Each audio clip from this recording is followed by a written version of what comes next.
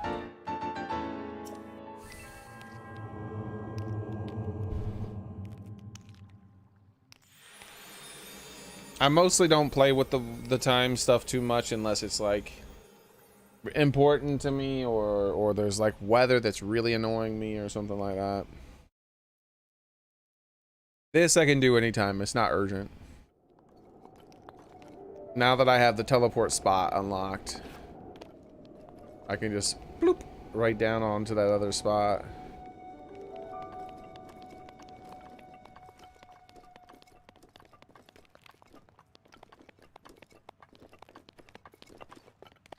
Okay. Now my goal is that right there. A big molten lava. That's the next place I plan to head today. But first, the long... Aw. Can we get back?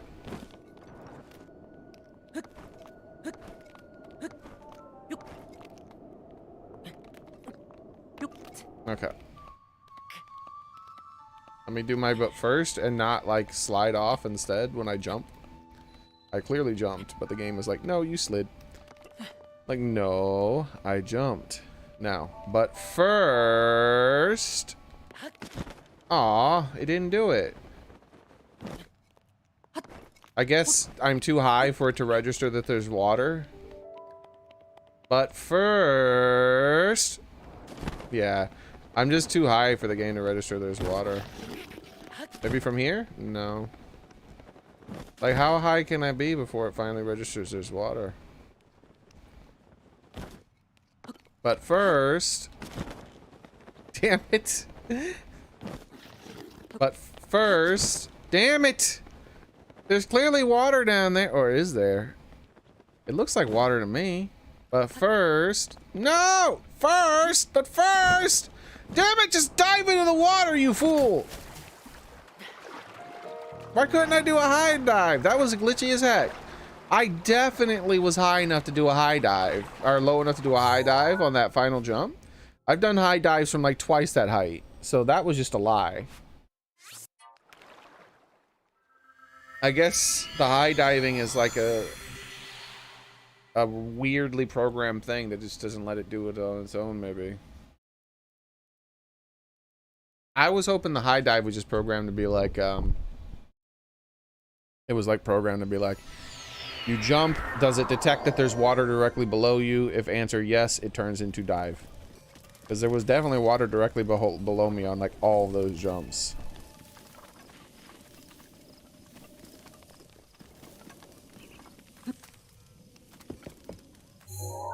Okay. Now we have to approach this place from the east side. My oh my. Is that not lit anymore? What? I thought they all stay lit. They did in the other village.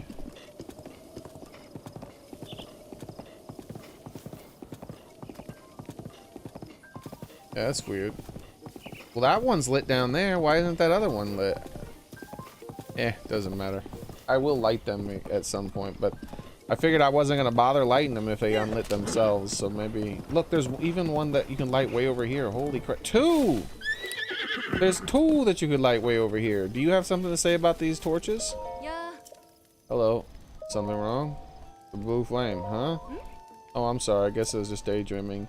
Life had been a dull since I married into the family, but I used to pass the time by staring at the blue lantern. But the director at the Akala lab hasn't had the fire in so long. I'll light it for you. Is that possible? How fast can you do it? Do you think you can bring the blue flame to this lantern in under 3 minutes? Easily.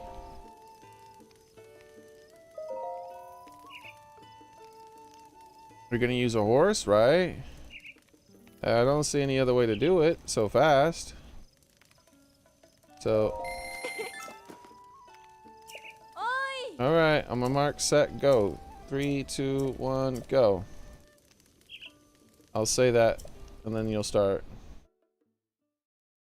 It's pretty far off. Yay!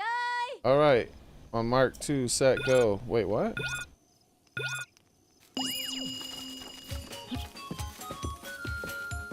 Imagine if I dropped the torch right in front of her.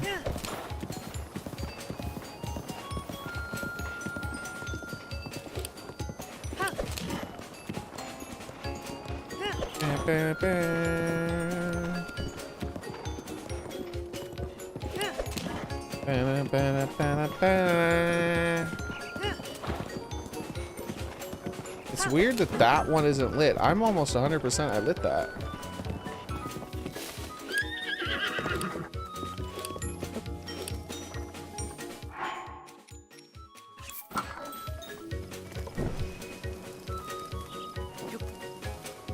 What? Oh, that's right. It goes out sometimes.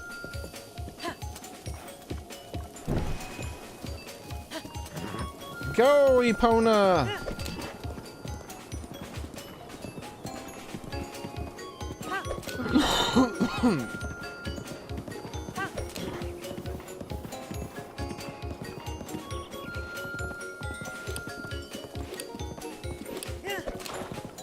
Da da da da da da da da.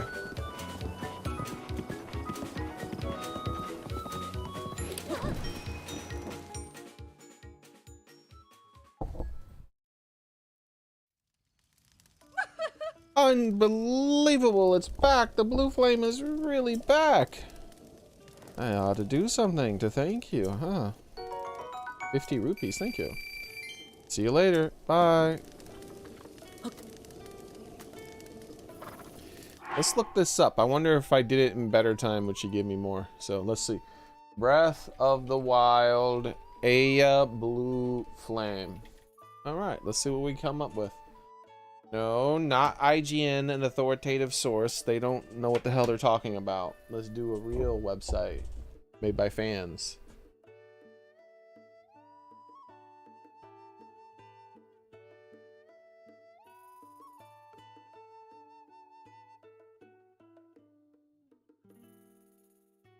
Lincoln offered to light the blue flame, at which point Allah asked you can retrieve it in under 3 minutes. This initiates a restoring the blue flame minigame, in which Allah will charge Link 20 rupees as a horse handling fee.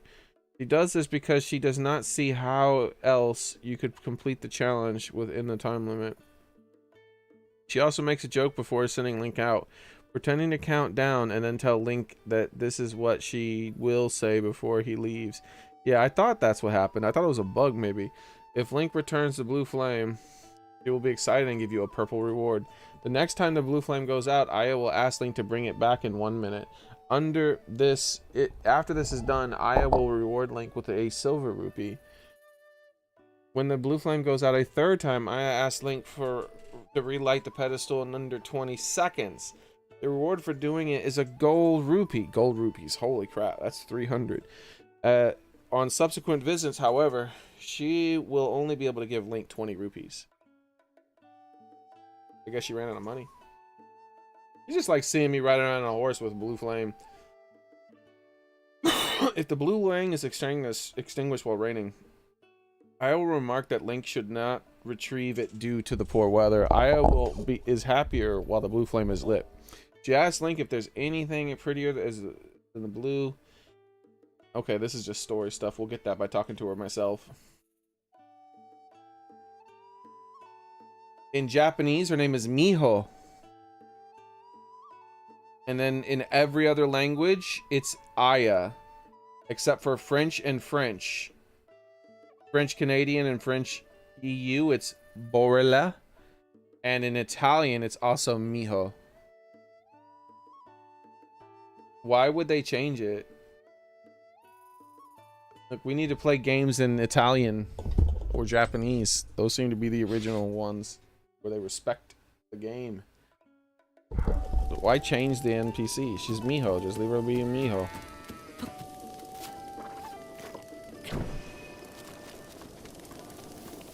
Alright, well. I would think that this torch doesn't go out, but it might, just for the minigame purposes.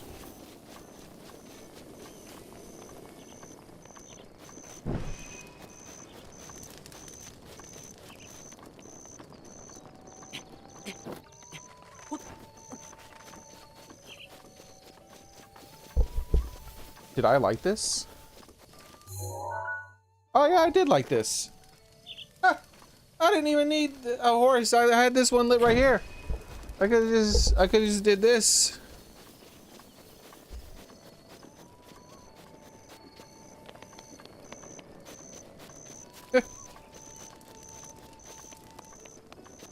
Well, that'll show me.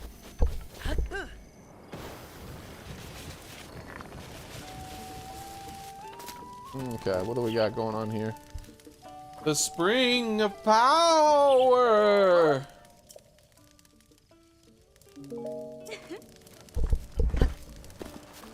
Anybody else? Someone want to talk to me about? Need info about Kilton? No. That's the guy. How about you?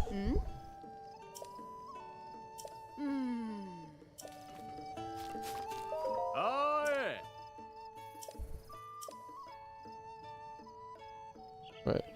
Take one bite and your energy. Yeah. Yeah, I'll pay for this. I'd like to get my stamina maxed out again.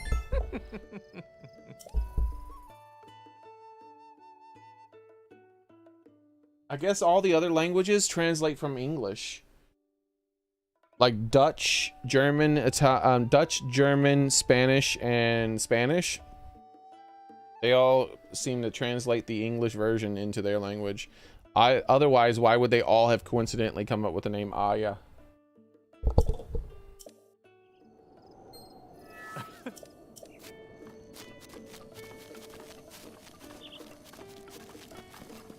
Either that or the same company handles the translating in all those languages. And they have someone who oversees the translation and forced everyone to change their name to Aya for some damn reason. So here's the power place. I'm looking at the east side. You don't think they meant east side like here, right? Surely not. So we're going to follow this and we're just going to look for a path to the right.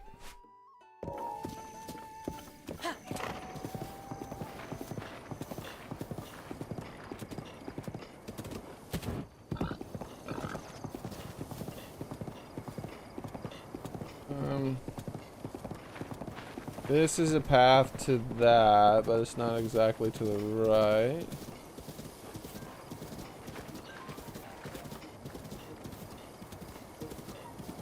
More horsies. Let's go into this chasm a little bit, maybe? Oh no. Never mind. I prefer not to deal with giant flying robots of death at the moment, but I do want to look at it from up above. Wait, this is... Ah, that's why. It's that. Yeah. A well-guarded place. I think this is the wisdom one. I think this might be the wisdom one. I can't remember. Or no, is the wisdom one on up the mountain? Maybe this is the power or courage one.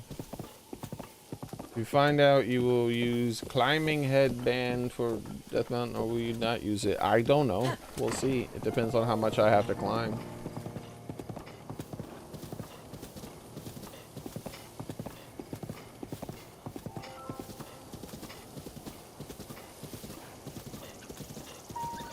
There's a good chance I won't use any armor unless that armor has a cooling effect.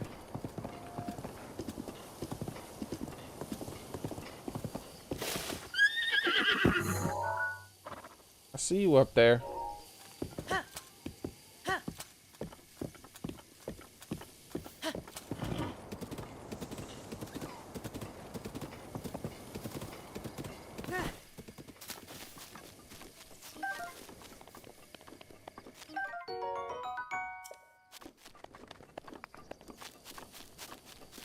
Looks like this is just a way you can climb, maybe?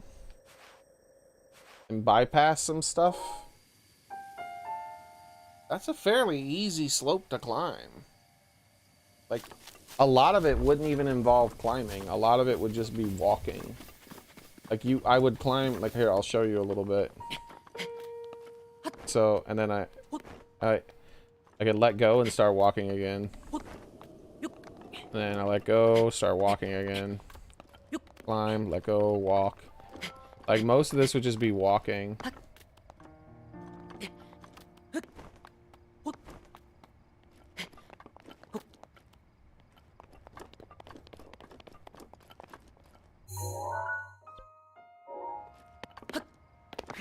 Not interested in this at the moment though, but I am gonna mark this spot and maybe check this path later on.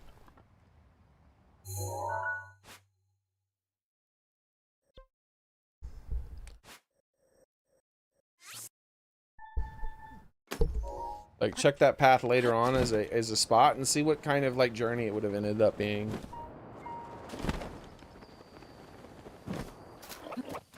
Yeah, I think they just described it badly, Soren. I'm starting to think what they meant by climbing it from the east side is they meant climbing it from the southeast.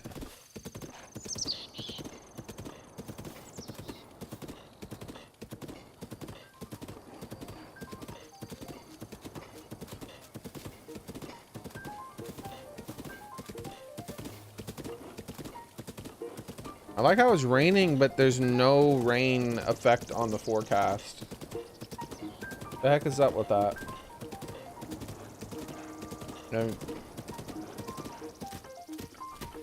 Okay. It's making it hard to see. I'd prefer it to not lie to me. It says it's sunny. Give me the sunny so I can see better. I want to like scope out the side of the mountain. The east side of the mountain.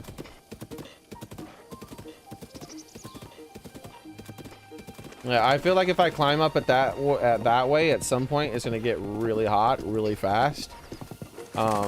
Where I feel like over in this direction, the more like slopey direction, less steep slopey direction, I feel like the game is gonna like gradually increase the heat more.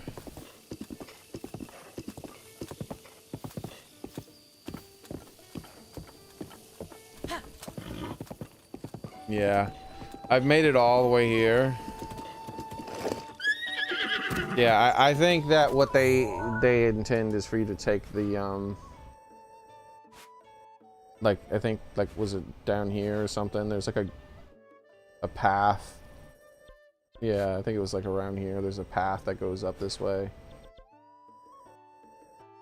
And that's what I think they mean by the east side. I don't think they mean truly the east side. There doesn't seem to be any like clear east side paths.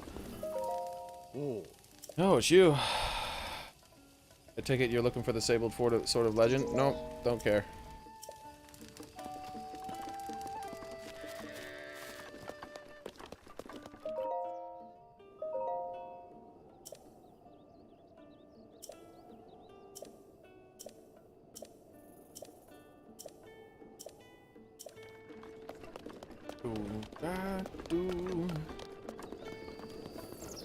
I have tons of potions.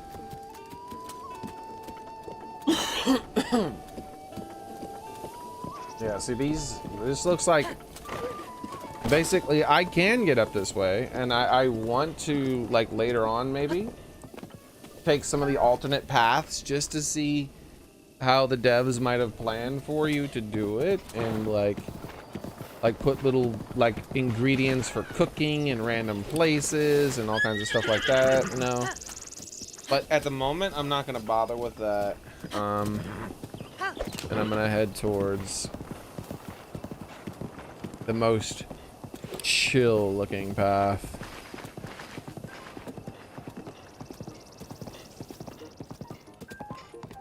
I'll stop right here.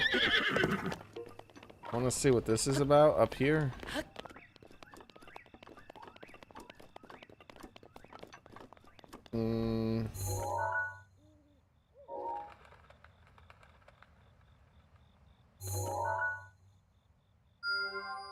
Okay, I gotta go to the bathroom pretty badly. So I'm gonna go to the bathroom, then I'm gonna come back, and we're gonna continue to make that progress. No floofing? Oh boy.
All right.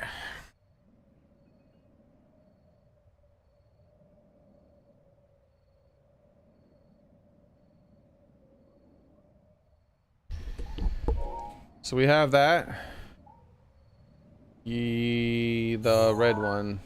That's a side path. If I end up, I'll remember to try to jump off to that, possibly. So this is my goal. There was like a gate that way. I'm figuring this is the more direct, like chill sloper path.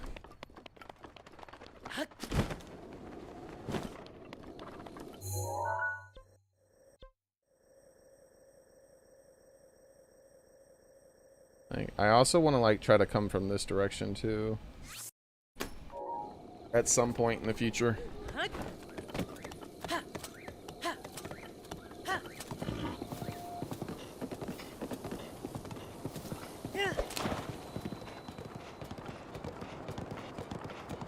I feel like if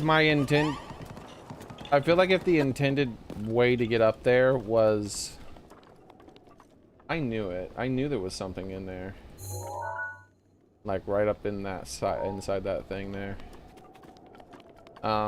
If the intended way to get there,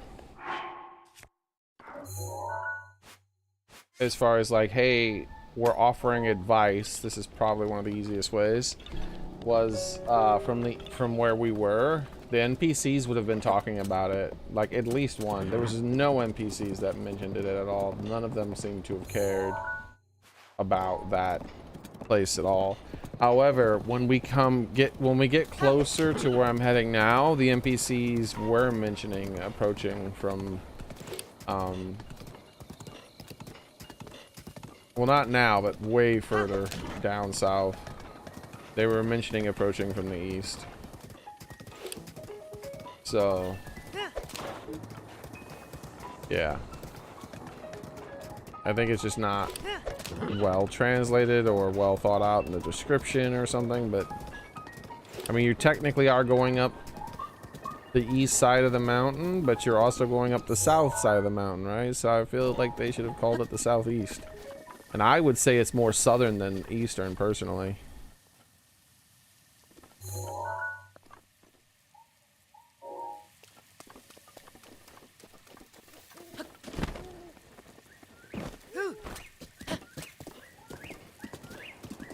We have a thunderstorm coming. That won't be an issue.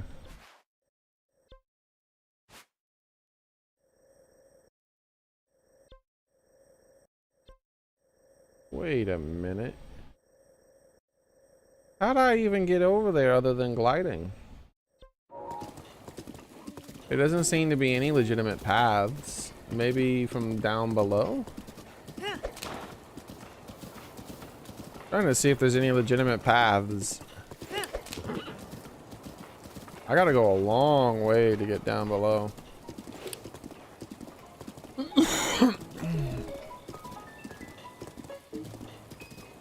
Because, like, look, this is just like a really steep drop. It's been like that the whole damn way. Like, look at this. Are you supposed to go from that direction? Or at least, I mean, that doesn't seem correct. And then this is gonna raise up over there. Bro, it seems like the west is the appropriate place to approach from. It seems like they're just wrong.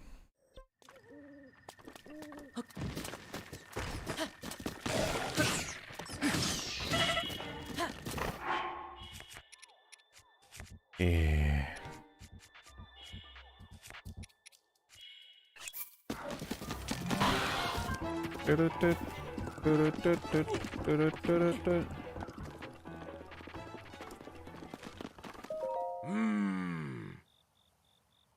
Ambassador of Tourism. We've had fewer visitors in Goron Hot Springs recently.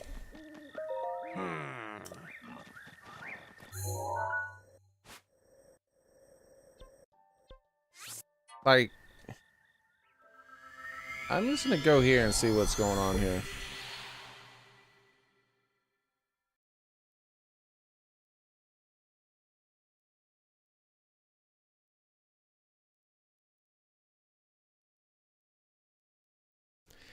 Maybe they meant to approach the mountain going east.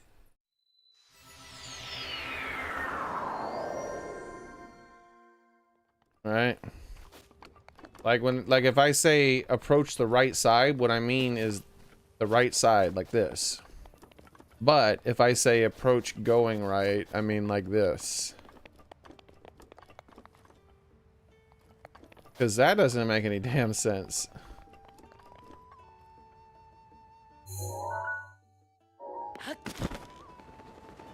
So there is a road here.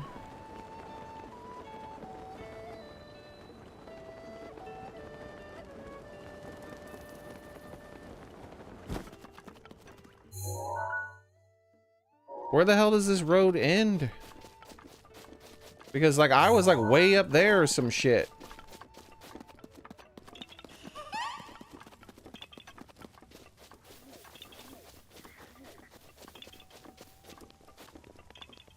Haha, I found you.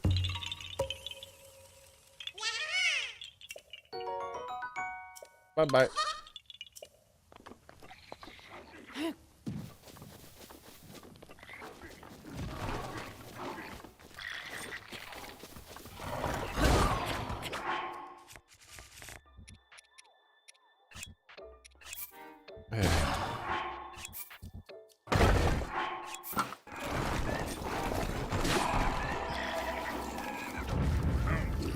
Excuse me. Would you guys stop terrorizing people?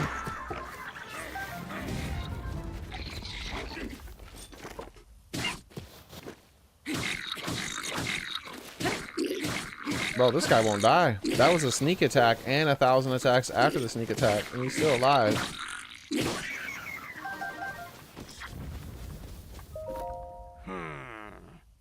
Take the monster bits more seriously. Could have been hurt. Take this, it's yours. Thanks, buddy. I didn't help these people. They were already beat up. Blame my sister entirely. Yeah, she's out. They're always hunting for their truffles. Oh. All right.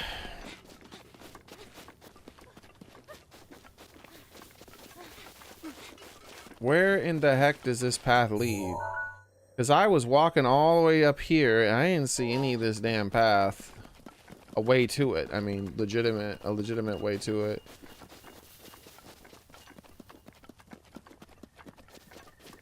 Because this is, I think, the east side it mentioned. And by legitimate, like, I mean, like, a road. A full-on road. Oh. I missed the turn-off.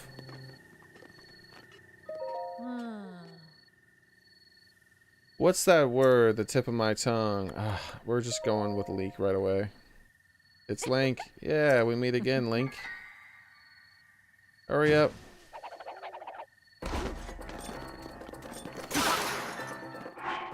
Is she gonna help? She has her sword out.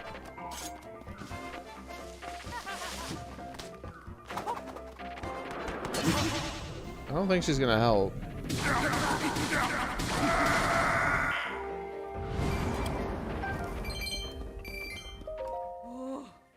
That's the way. Never give an inch. Hey, it would be rude of me not to thank you for your help. What is this? Mighty crab risotto. Grants attack. Delicious flavors of the crab fat. Crabs have fat? Okay. So this is the turnoff I missed right here. Look how far south I ran. That's where I thought the path was too. You notice every time I opened up the map, I kept like moving my map cursor over to there, being like, huh. Like I didn't see it, so I thought it wasn't there. But originally when I was going there, I was like, this is my aim, but I got there and I saw nothing. Somehow I missed it completely. I took a wrong turn at Albuquerque.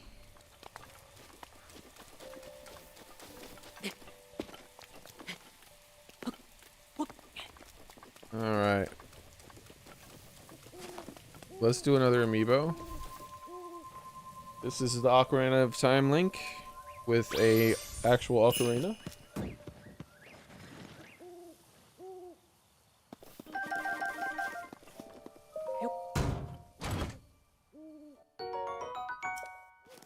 I'll take it.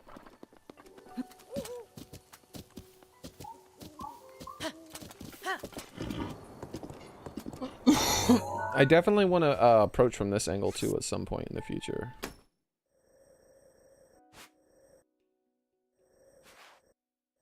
And let's put... actually, I want to put stars around the zone. I kind of want to put stars around the zone and get like a...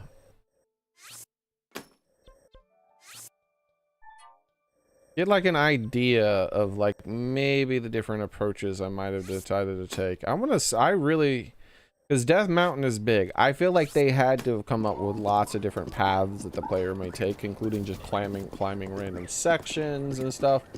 And then like, you know, I don't think they're just gonna like leave that portion empty, right? Of like, oh, if the player comes through here, they'll start getting funneled towards this. So let's put like a pot here for them, and let's like put some enemies in this area here and there, and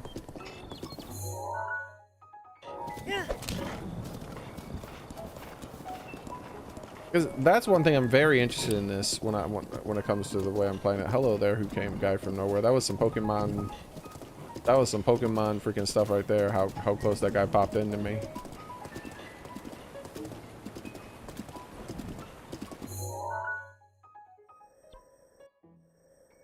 So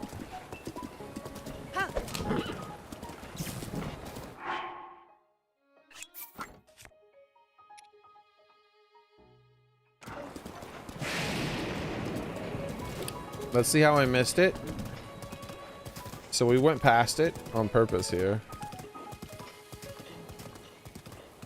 No, I just plain missed it. Yeah, look, there's clearly a road marked to go that way. Maybe I was looking up at chat or something. Who knows? I just fully missed it. That stinks.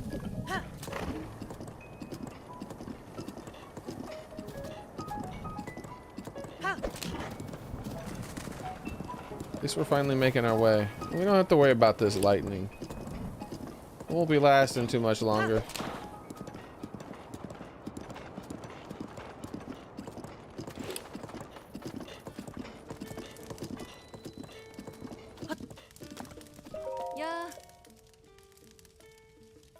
No, I don't want your fireproof elixirs, lady. I do want one of these hammers, 100% though. That's near here, I think. Yeah, it's down there, I think.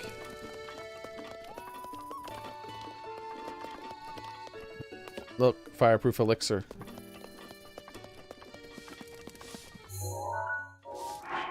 I don't think torches are going to be of any value in this place. So we're going to drop my torch.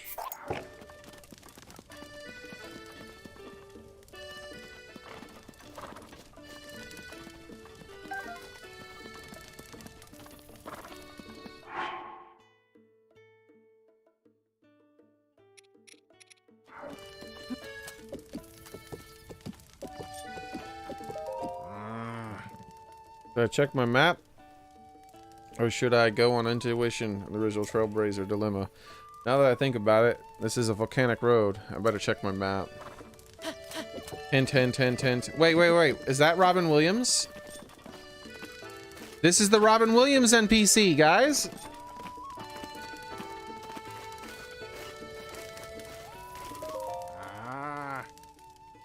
My next big decision, should I follow the instincts or follow my map? That's cool. I had forgotten that they had put a Robin Williams NPC in it until I was looking at him and I was like, wait a second.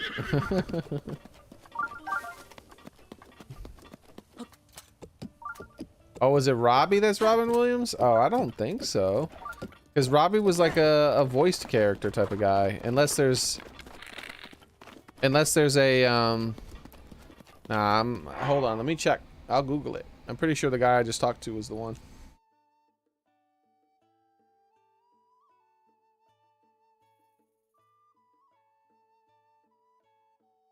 Yep, that's the one. The one I was saying.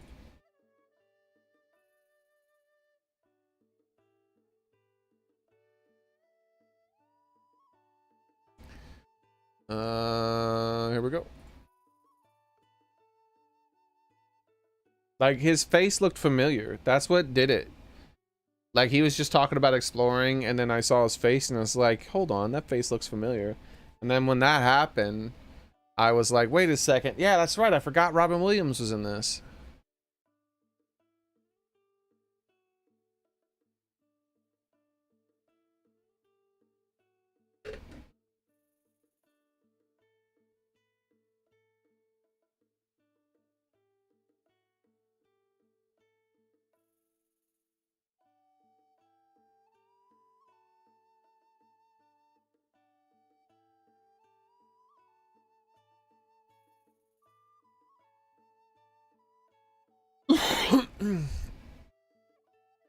Yeah, let's hope so.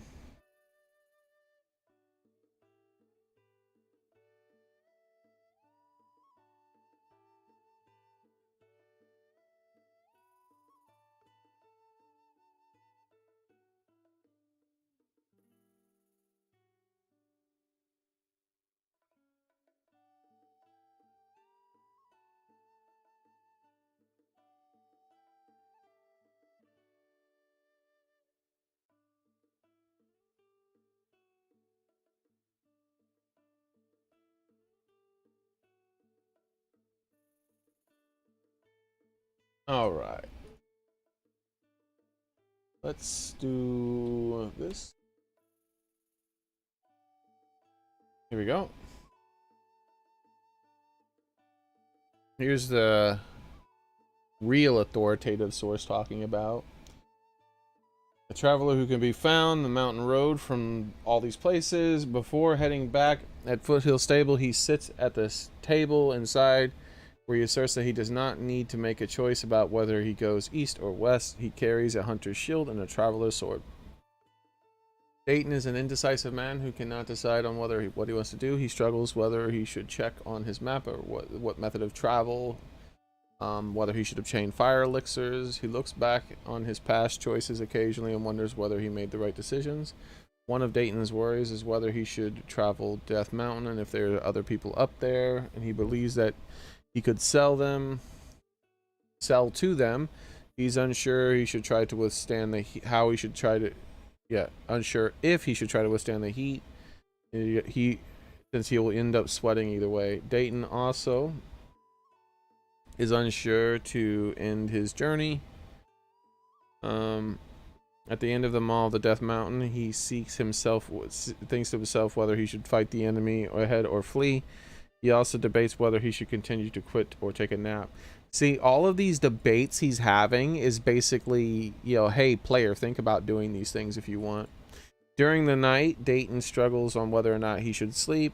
Even then, he has difficulties choosing a spot to rest. Dayton is troubled by current state in Hyrule Kingdom, called in the bleak, now noting that he worries when he takes a break.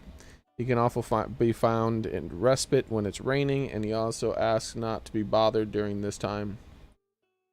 If Link saves Dayton from monsters encountered along the route, he initially has difficulty believing the danger is over. He is scared of monsters, even describing himself as drenched with sweat of seeing monsters. He also gives the hero a tough poultry curry. I think I saved him once before, because we got that curry from someone we saved. I didn't notice him the first time we saved him. Along his journey, he encounters Guardian Stalkers and by Guru Pan, which he runs from fear. Dayton appears to be based on the American actor Robin Williams. Williams was known for his love of the series, going as far as to name his daughter Zelda. The two appear in commercials for Ocarina of Time 3D in 2011. And Deturu is his Japanese name. And then for some reason French turns him into Magnol, and Spanish turns him into Orin.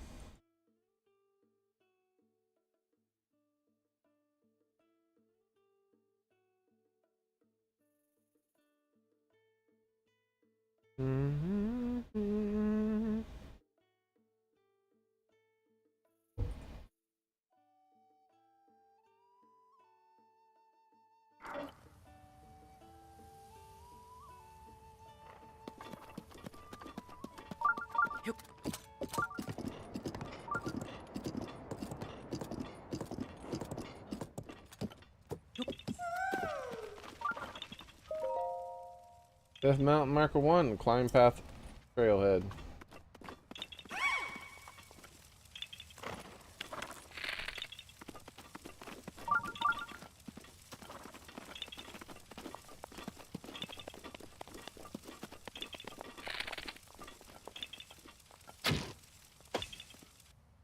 Ha ha ha, I found you.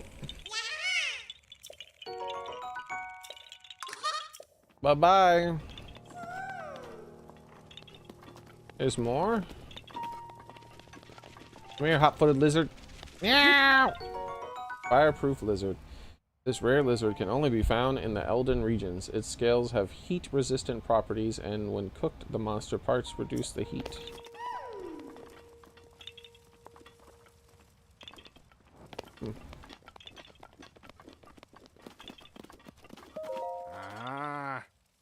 Should I travel on horseback or continue on foot? Troubling dilemma. Moreover, if I continue on foot, do I start with my left foot or my right foot? A less troubling dilemma.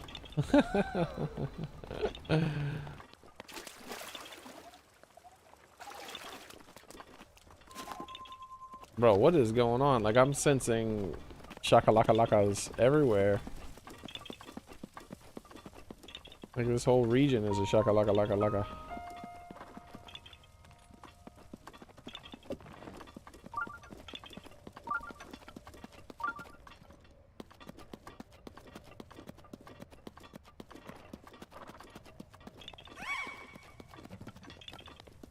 Is it this?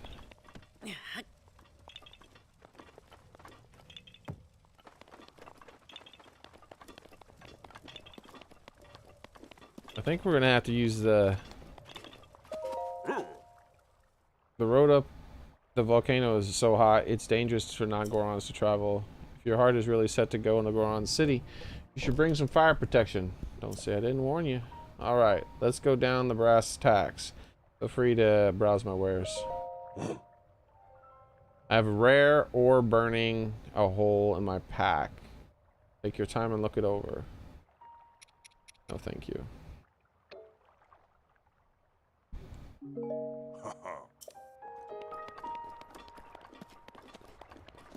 Alright, we're gonna have to do some fancy GPS stuff here.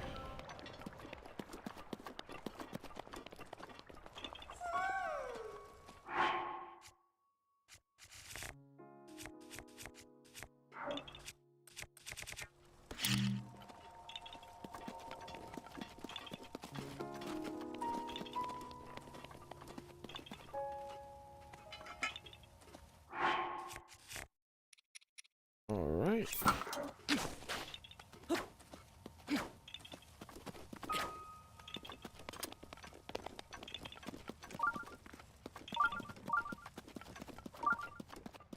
Okay.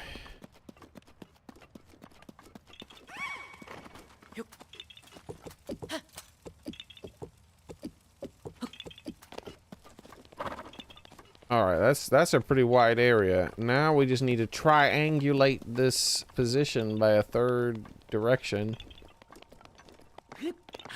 Triangulates this. Come on. Come on.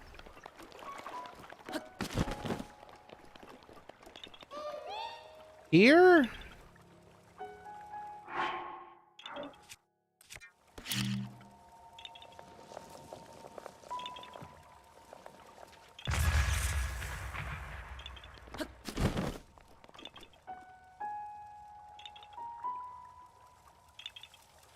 It has to be up here.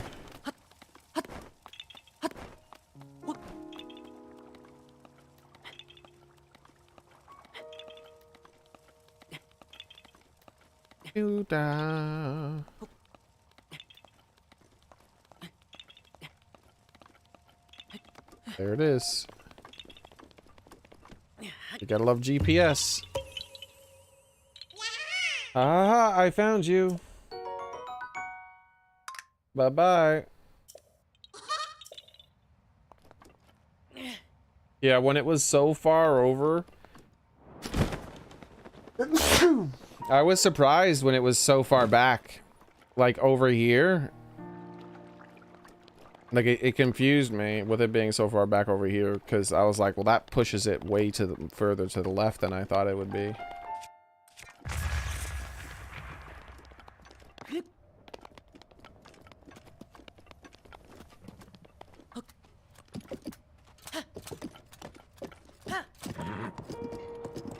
Doo-da.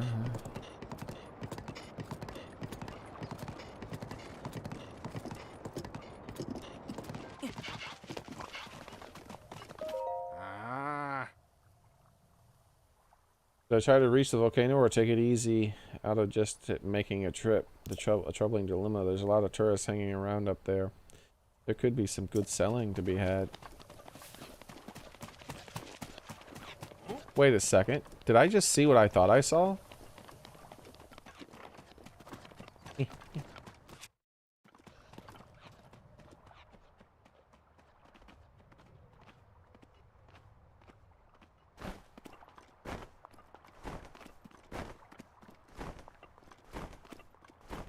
I know I did not just see what I thought I saw. Are you serious right now? Can you not tell I am stealthing? A jiggly substance normally comes from a fire. True, it constantly gives off the heat. If struck, it will explode into a flame.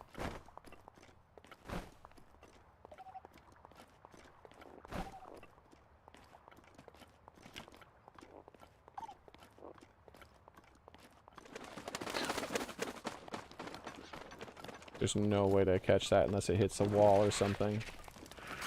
And it's like completely avoiding any sort of terrain. Here it comes, here it comes, here it comes, here it comes. Damn.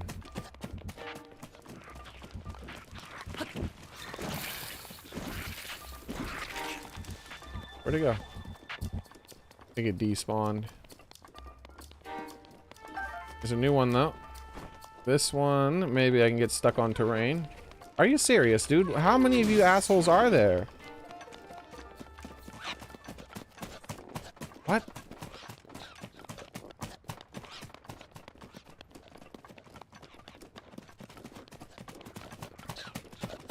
I guess I imagined it. I must have imagined it.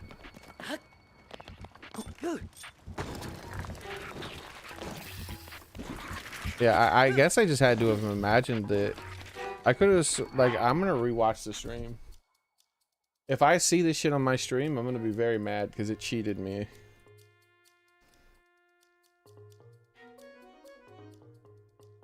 Alright, so this is where I jumped off my horse. And then, alright, we're talking to him. And then this guy runs past me. Okay. You can't mount the bird. If you can, it was a fireproof lizard. There was a fireproof lizard for a few frames that was that I could pick up. And I was like, wait a second, did it say I could mount that bird? I was gonna say, like, if it said I could mount that bird, then I got cheated when I tried to mount it recently, because I got close enough several times.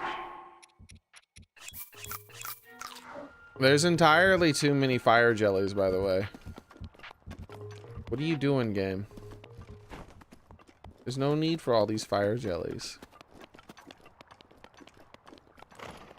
Oh, I could have refilled my health in the spring. I should have did that. Oh well. There will be other opportunities, I'm sure.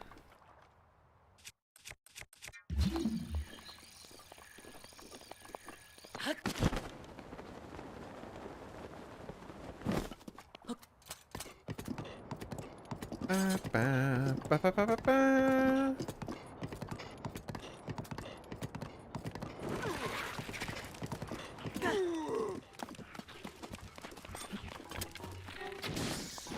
I have to assume that they want me to have all these red chew jellies. And that's why they're spawning so many. Fireproof elixir. Well, thank you. It prevents your body from catching fire. Notice it's not heat resistance. It's just you don't catch fire. Maybe that's why they're spawning so many of these jellies. And have, like, everywhere I go, he was patrolling back and forth. Maybe they were trying to give me as many opportunities as possible to save him. Okay. Gotta wait right there, horsey. We got some shenanigans on up ahead. Don't worry. Ow. Take care of this guy with my anti-shenanigan powers.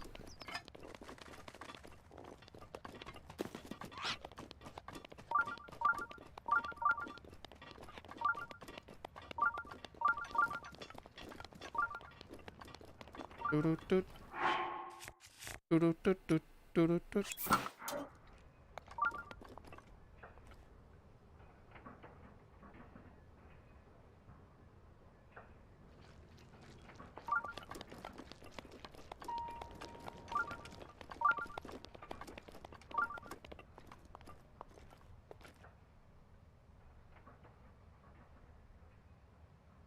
Doo-doo-doo.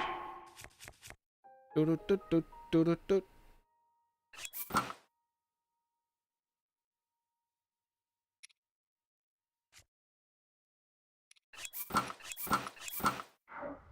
Doo-doo-doo.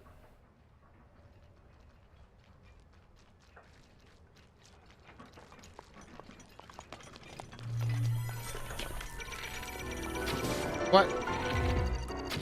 There we go.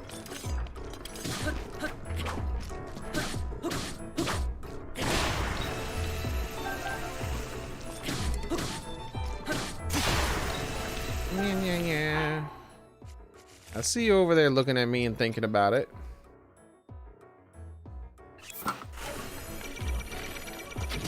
Hey, no.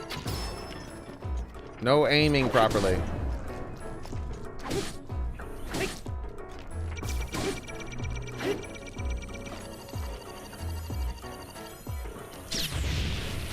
Wait, who the hell are you aiming at?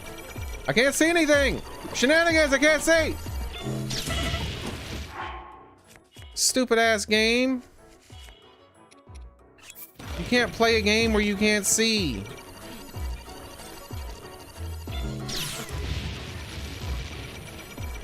Would you stop shooting so damn much?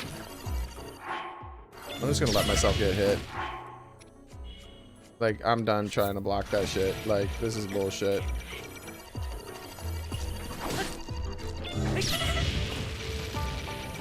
Like, everything that has happened here is fucking garbage. As soon as it took away my ability to see.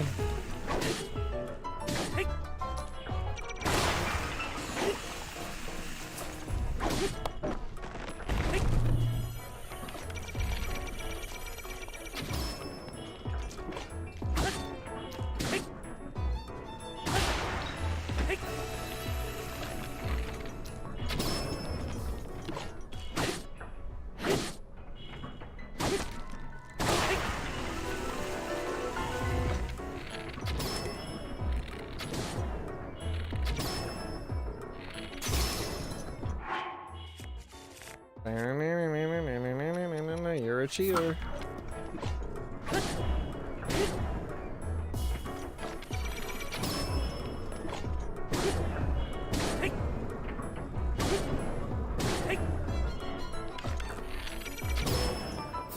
Too much health. Cheater. I refuse to heal anymore. I was like, fuck this shit. Like, if it kills me, it kills me. Because, like, I'm done with this bullcrap cheating. Camera took control of itself, did weird things. My blocks didn't work. All kinds of shenanigans. Like, you know what? Yeah, I'm done. I am fully done.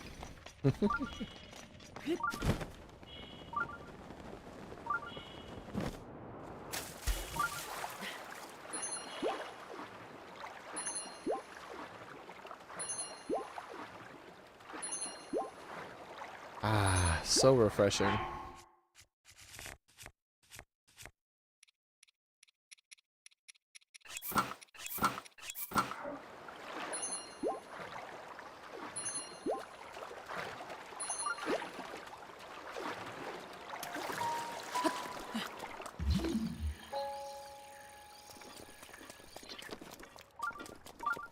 I can't believe this axe held up. This axe is pretty durable. It was able to take out, like, what was it, 3 or 4 of his legs?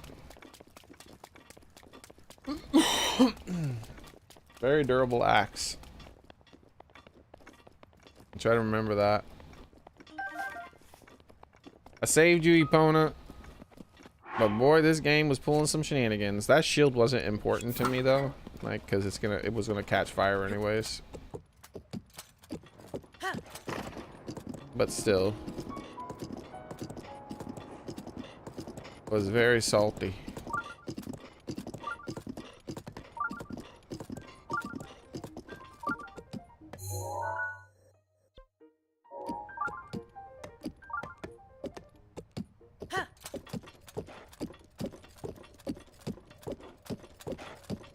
Really? Let's head back a little bit and see if I missed a path.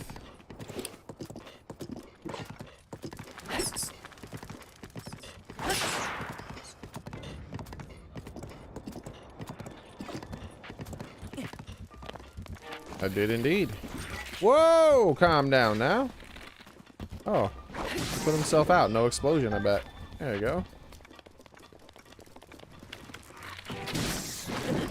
Ow! What the?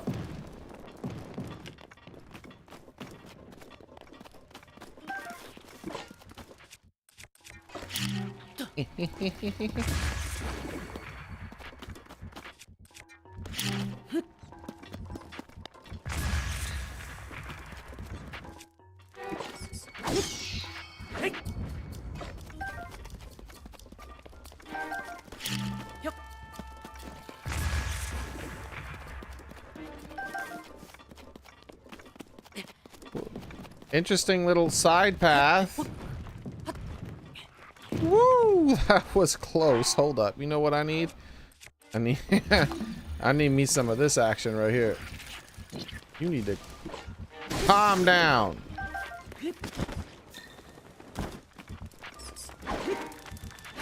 Are you serious?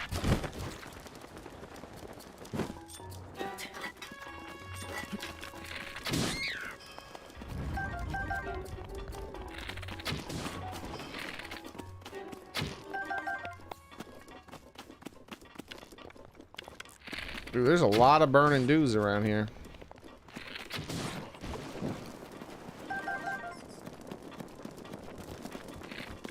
How much would a burning arrow hurt one of these guys? I wonder if it would somehow do less damage. From a video game perspective, it might, right?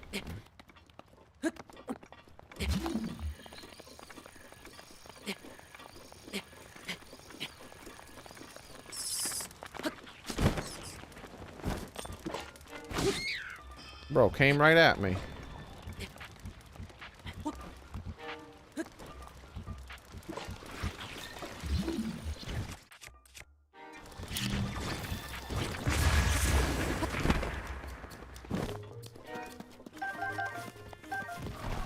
Hello there.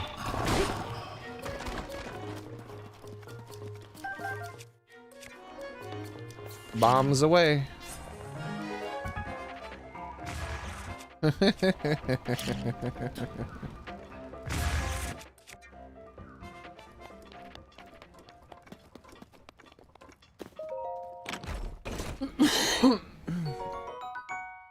Another cobble crusher with long throw. Why is that so insanely common for me? And it's the most common attribute I've had on those. It's so weird. I've gotten it like 4 times now. In fact, I don't think I've ever gotten anything but long throw on a Cobble Crusher. That doesn't seem correct.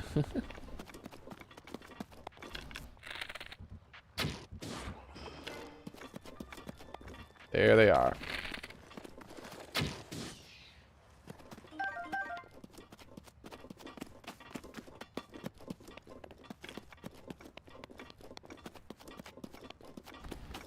So this gauntlet of fire is this tower's test.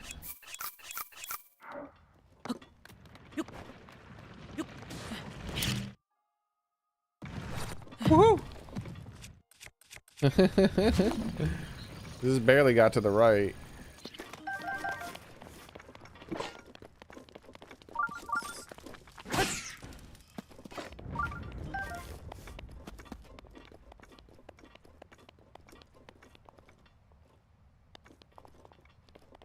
I think the first Cobble Crusher had durability. Oh, I did have one with durability then.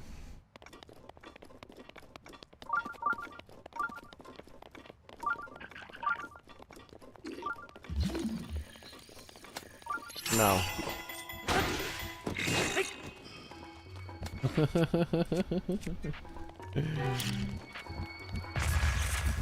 The fudge? You can't be using like tactics. Don't shoot arrows at people, bro. That's rude. Stop it. Okay, I'd like to know how. Everything one-shots me. I need to get rid of that heart so it takes less to heal.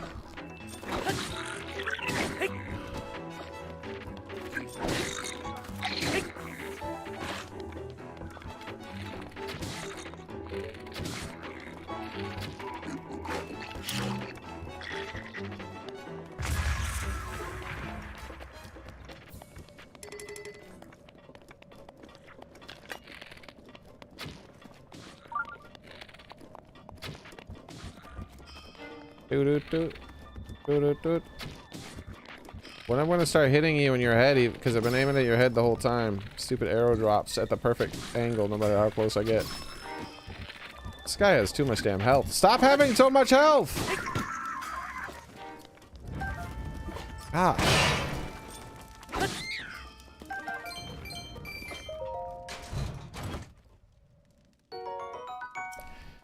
That'll one-shot a lot of enemies on this mountain.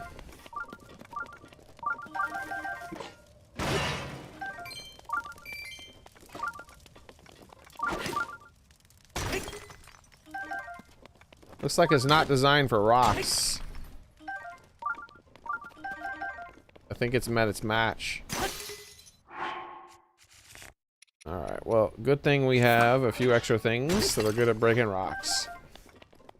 Thank you, even hearts. But you finally have even hearts. Yeah, but it's costing me 1 extra heart worth of stuff to heal. It's very annoying. Everything one-shots me no matter what armor I wear.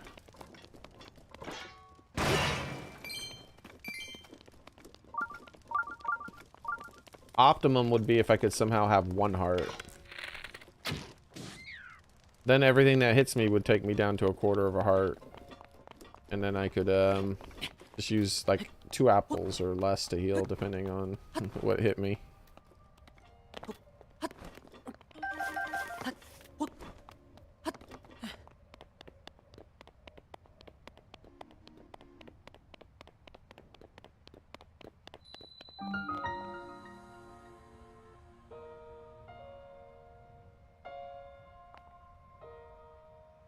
Realized didn't miss anything, but I just realized I hadn't seen Rumble's stuff in quite a while. That would have sucked if people had come in and were talking to me and I didn't notice. Always feel bad when that kind of thing happens. But no, everyone who's watching is lurking and just enjoying the show, I guess. Well, thank you for being here, guys. I appreciate it.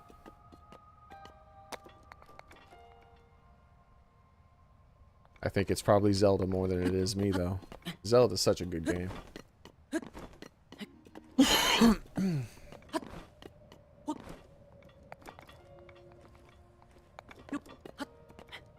This Switch. You don't know anything about Zelda? TK Rammer, have you never played Zelda Breath of the Wild? This is probably the best open world game ever made, man.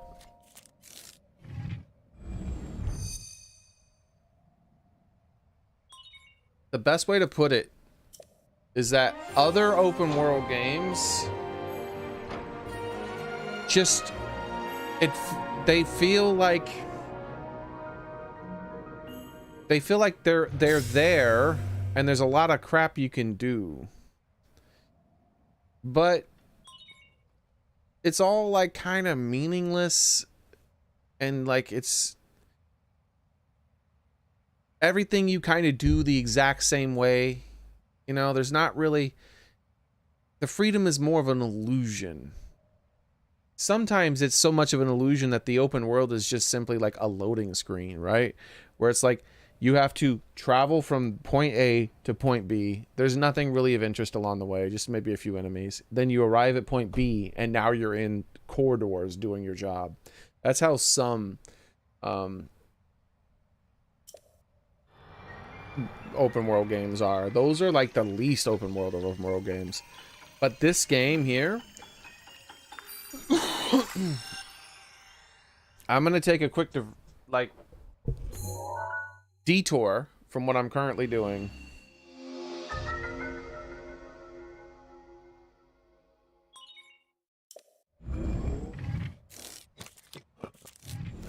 And show you this. And see, like in this game, if you notice, I unlock this map. If you do like something like this in an Ubisoft game and you unlock the map, it'll be filled with all kinds of things. Like, this is a point of interest, go there. This is a point of interest, go there. This is a point of interest, go there. The only points of interest that are on my map right now are points that I personally put there.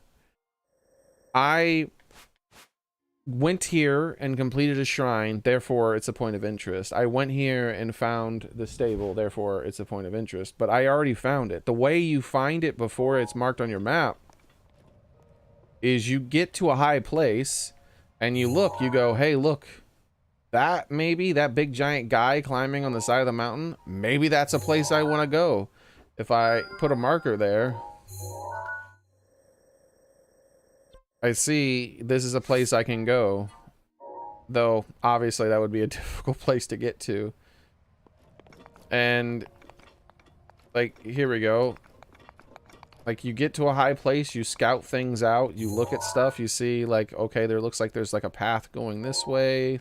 There could be some stuff going over there. This place is more empty than most because it's Death Mountain. Death Mountain is, like, well, it's Death Mountain, right? But a great example of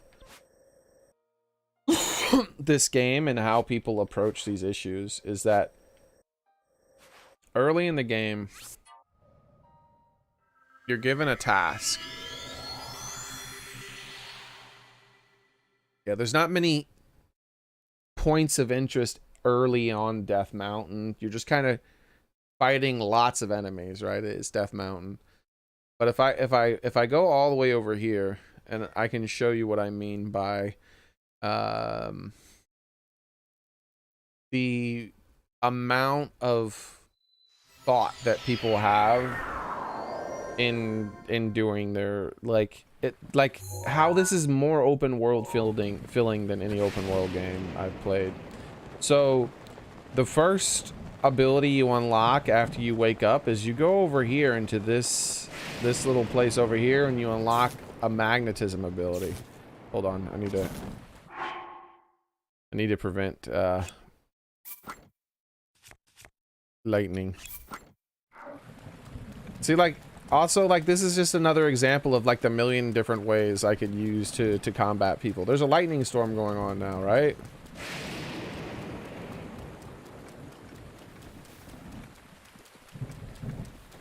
So, like, say there's a group of enemies over there.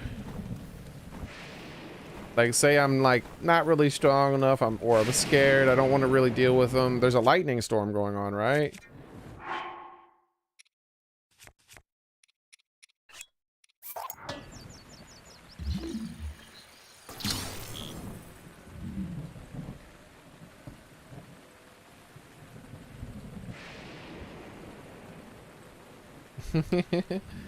Here, Mr. Lightning.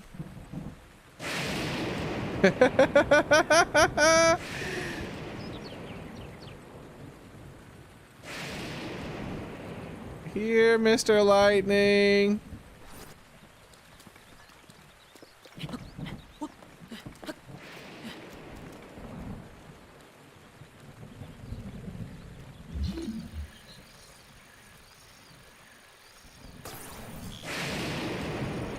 The lightning's not cooperating with me.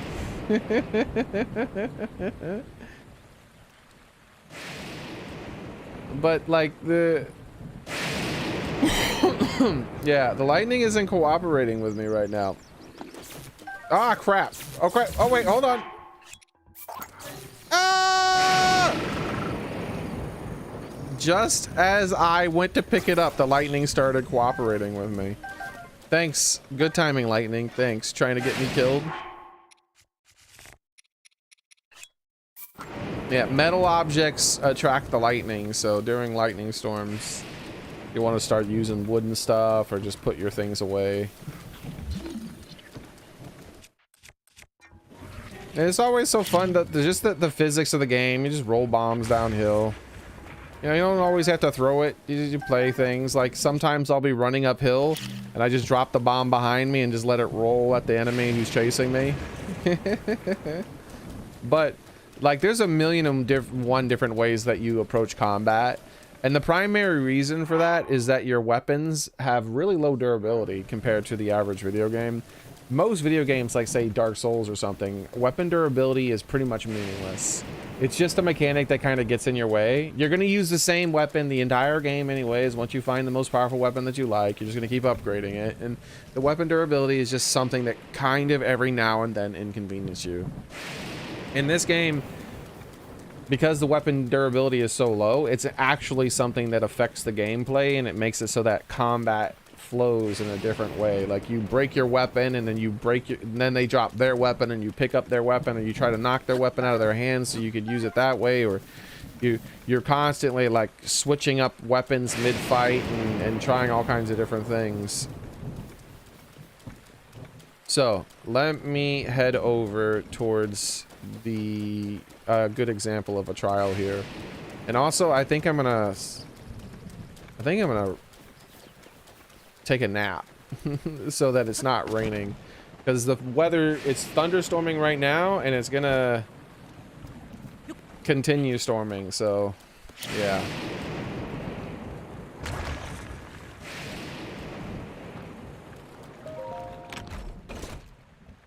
money, yay. Like, the thunderstorm went away, but now the light, though, it's still raining. I don't want to deal with the rain right now. What do you mean? There we go. See, I knew I could stand on that.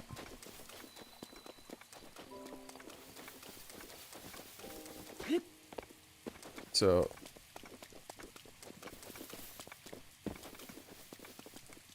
here we go. Nah. I can see better in here. Let's go in here. Hello.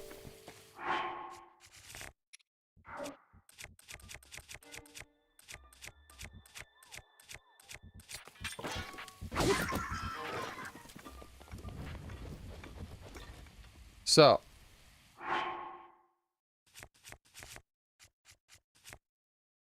let's get rid of the rain. Or hope that I get rid of the rain. Oh, there's all kinds of different ways to start fire too. Like, I have a magical flaming sword, so it's pretty easy for me to start fire. But also you can get like wood and flint and then use a steel weapon. And then also you can get updrafts too. If you start a fire on something that can burn like that a bit more. Get a little temporary updrafts. There's so many interesting physics to the way the game works. And because there's so many weird, interesting physics to the way the game works... Oh, I missed the blood moon. That's okay. The blood moon rises once again.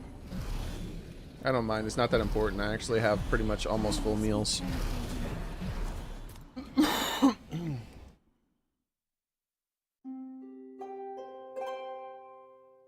So, this guy's gonna be back out here because the blood moon respawns the enemies like once a month in the game. It respawns all the enemies on the map. That way, areas don't become completely barren. So, at some point, your job... Oh wait, hold on. Let me get that guy's club. It'll make a temporary torch. It will burn out faster than a torch, but still. I can give an example. So, you're given this early on in the game. You're given this task. You do this, and then the guy's like, "Oh, go do these other shrines for me." Okay. And so when you're going to do them, they're a great example of how everyone approaches the game from a different perspective on what they're supposed to do. So some people will just head, like, they're like, hey, I want to go do this shrine that's on top of the mountain that I spied out. And the way you do it, the game teaches you too. Like, the game tells you, it's like, this is the tutorial area, this area here. In the game, he tells you, hey, meet me on the top of this tower. And the way the tutorial teaches you, you don't have to do what he says too. This is just, if you follow the advice of the game, it sort of walks you through a tutorial. And the advice, it says, hey, come up here and meet me up here. When you come up here, he's like, hey, I need you to find more of those shrines for me. And while you're up here, it's fairly easy to spot them. Like, I can see one there that I could mark. He tells you about marking things on your map too. There's another one there I can mark. And there's another one down here. So you mark the 3 shrines. So he teaches you, hey, you can come up here and look for points of interest, you know. And it's not just here, it's any high ground, obviously. Like, you see something that you're interested in, not just the shrines, and you're just like, hey, what's that? Like, this mountain here, sometimes in the middle of the night, has a weird glowing aura coming off the top of it. And it's like, what's that about? Maybe I want to go check that out. There's tons of things that look interesting. Like, if you never went in there, you'd be like, hey, I want to go over there. What is that? Like, there's always something to do. There's like dragons flying across the sky or something. There's always something where you're like, hold on, I want to go over there and see what that is. So he gives you this goal to do these 3 shrines, right? And so a lot of people, they go to do this shrine, and there's so many different ways that people approach it. So some people are just like, hey, I want to go do this, oh, there's like kind of like smaller versions of it too, right? Let's do the shrine that was over here real quick. Doo-doo-doo.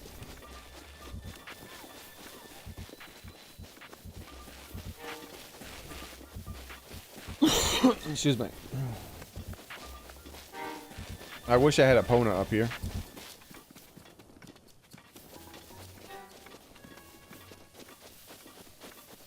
So the first shrine's over here. Like, say you go over here, you do that shrine, and then you're like, ah, the next closest shrine is that one up there. How do I do it? Well, there's like several different ways. Like, so you could come over here and you can see like, oh, that's a really long way up. And there's like a chasm in there, so I can't get across that way. Instead, what I'm going to do is I'm going to look for like the shortest place I can climb and try to climb up that. Or maybe I'm going to go circle all the way around and come back over that way, which that has its own unique problems. And then like travel all the way across all that up top. Or like, it's like, maybe there is a way. Actually, look, from this angle, I can see that there's little ledges all along the way that maybe I can climb up that way too. There's tons of various ways that you might want to try to approach the problem. But maybe when you see the ledges from that angle, maybe you didn't notice the chasm. So you come over here, and he's not here anymore, but there'll be a guy over here with an axe chopping at some trees. And it's like, oh, you know, hey, wait, I can chop down the trees? And then, like, you use your brain, and you're like, there's other ways to get across this, obviously. But if you use your brain, you're like, wait, I can chop down trees. Wait, hold on. What if I chop down the tree towards the chasm, and then, run across it, right? And that's just like one like small example of various different paths you can take, right? But then it starts to get a bit more complicated.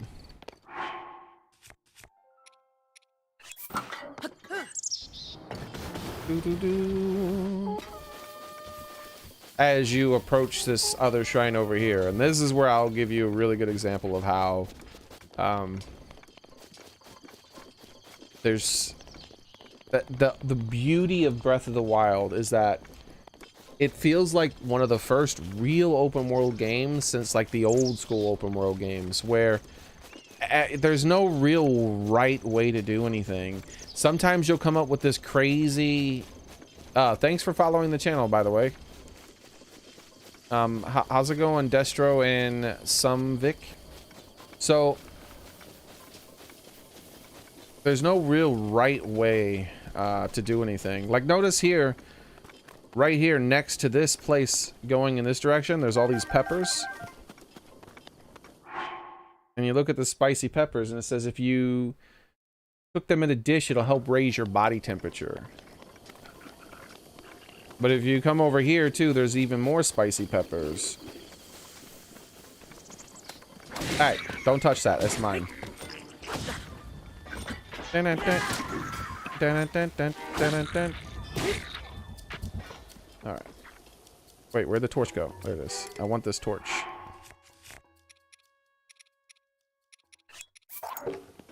It's better than the club. As far as, like, for carrying things. So there's tons of spicy peppers around here. There's also, like, a cooking pot here. Excuse me, I'm busy.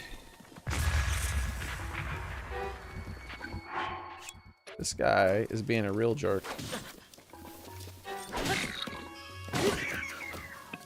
Okay. So they get lots of cooking ingredients around here, right? So maybe you come over here and decide to take it to, you know, cook up some of the stuff. So this is definitely a way that some people decided to finish this. Everyone had their own ways. They come over here. They light a little fire. They cook themselves a little pepper meal. I'm going back to it a bit, Soren. And now you get a meal that helps reduce your heat. If you or protect you from the cold, I should say. And so that'll be, you know, a way that some people deal with it. Other people, they just like run right in. They're like, hey, let's run into this place and see what happens. And then your character's like, he starts shivering because it's cold. And as you notice, my hearts are going down. You actually die from the cold. So you're like, oh, wait, hold on a second. I need to start a fire. So this is how some people did it. Some people, they didn't know about the cooking, or they didn't notice the cooking, or they didn't do that. There's also like a way to get some warm clothing as well, so you could just use warm clothing. But then some people, they came over here, they got a torch that was on fire, and then they started going into the cold zone. And notice that my heat temperature thing down here is really high now because the torch is keeping me warm. So even when I walk into this cold area, I'm still warm because of the flame of the torch. So then, but then you run into issues. You're like, hey, I want to cross this freezing cold water, but I can't do it with the torch in my hand right now. It's like, oh, hey, look, there's a fire thing here. So now I can mess around with the torch out. I have my fire lit. And sometimes there won't be a fire. So one of the things that people would do is that they're traveling up the side of the mountain, and the whole way they're traveling up the side of the mountain, anytime they have to fight something, they're like, hold on, they went over and they cut down a whole bunch of trees and turned them into firewood so that they could just make fires all the way up the side of the mountain to stay warm. And so while you're dealing with that, I have clothing that'll keep me warm, so I'm just going to do that real quick so I don't have to worry about this right now. Oh, also, I don't even need to use the clothing because I also have... I have magical weapons that keep me warm too, because I have like flaming hot weapons that raise my temperature. So there's that as well. But I'm still going to use the clothing here. And so, if you notice, we're over here and we're like, hold on, if I try, I have clothing to keep me warm, right? I want to go over to that boat. But if I try to go into that water, I'm going to die very quickly because as cold as it is to stand here, it's a lot colder in the water. So I could just say, oh, this bridge is broken out, I can't make it yet. And instead, I travel much further down this way. And there's another bridge over there that has a few different methods you can use to cross it. But if you used your brain rather than going, oh, hold on, I can't go that way. There's a few different ways you can do. First off, you can go up this path, go around, start working your way all the way across the top of the mountain, which is going to come into have its own problems as well. Or you can be like, hold on a second. What if I want to cut down the tree? I swear I dropped that.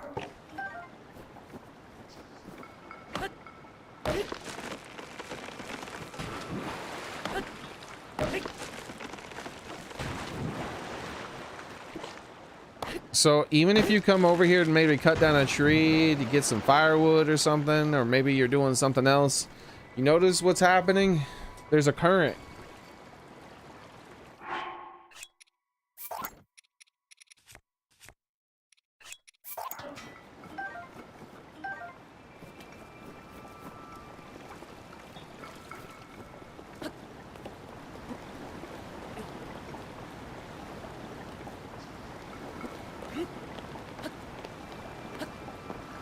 And so now I get over to the boat and I can use the wind generating effect of the leaf to go across to the other side. But let's say I didn't think of any of that, right? Because there's tons of people who didn't notice that they could mess around with a tree, didn't figure that kind of mechanics out yet, haven't really thought about that kind of stuff. As you play the game, you figure out more and more of these mechanics just through, you know, osmosis or just chance or just thinking. The game encourages you to think so much more about the way you approach problems.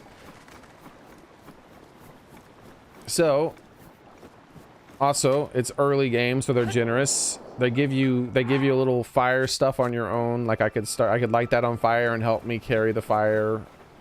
But then notice that this fire is in the middle of this little forest, so I can cut down all these trees and get a bunch more firewood so that I can help myself go through this much longer path that doesn't actually have any fire in it. I mean, it doesn't have any big trees or anything like that.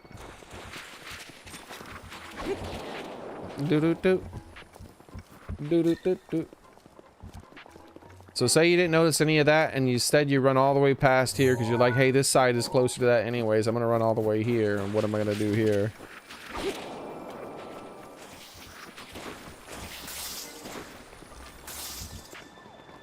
Well, then when you get all the way down here, they're a little bit more generous to you.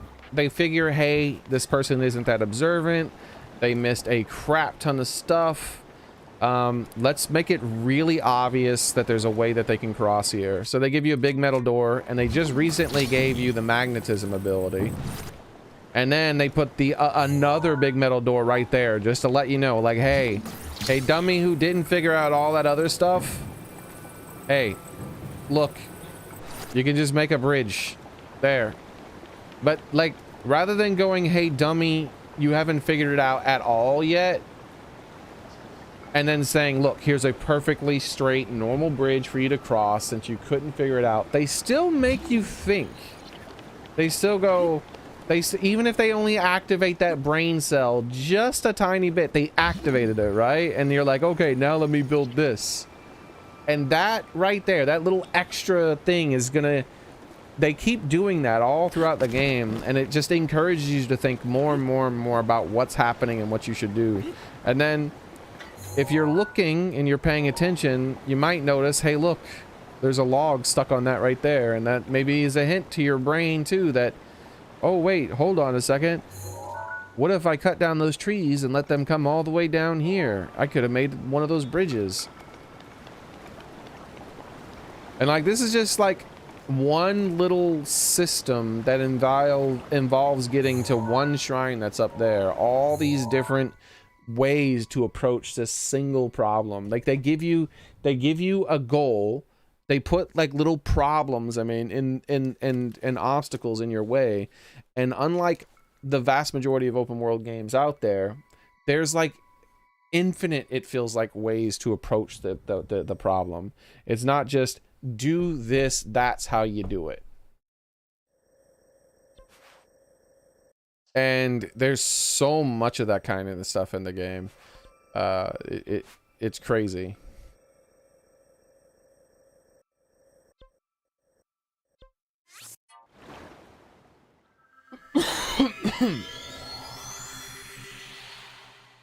Yeah, Breath of the Wild is my favorite open world game because of that. It feels so much more open world. You could tell what their goal was, is to go back to the roots. The original Zelda game on the NES was very open.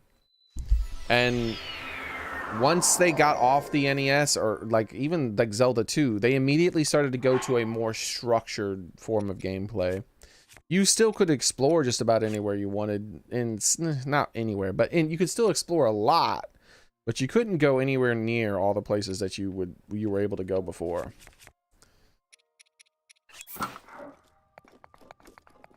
And like you could tell they wanted to go back to their roots. They were like, hey, let's make a game like our original one where you can go anywhere, you can come from it from all these different angles, but it's a modern game, right? So let's not just do it with exploration. Let's do it with problem solving. Let's do it with combat. Let's do it with everything. That's one of the reasons why a lot of people like who complain about the weapon durability secretly and don't understand that they actually like the weapon durability. Because it is the entirety of the game is about creating a unique experience, and having like a super strong weapon that just kills every enemy that you use for the entire game removes the organic style that fights would do. It forces the way the fights are, with the way your weapons break and the crazy amount of variety that the weapons are, it forces you to evolve and to do things differently in combat.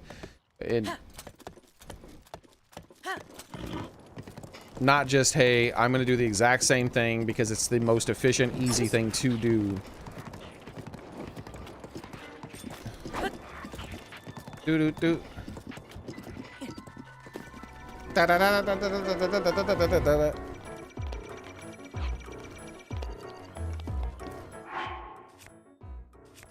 I'm just gonna get rid of this guy. I already fought him. I don't want him to exist anymore.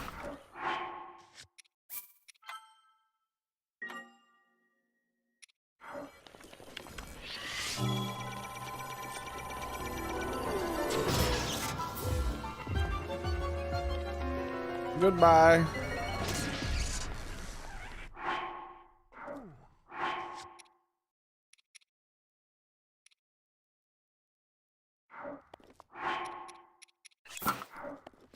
Those are my super arrows. I only use those in case of annoyance. I'm like, I don't want to deal with this thing right now. Die. I don't have many of them. I only got 15 left. It's the fifth stop on the road. Look out for the swirling waves of heat, rock slides, and lurking monsters. I make it sound like it's a lot of fun, but it's actually pretty dangerous. But those aren't the reasons I left in such a hurry.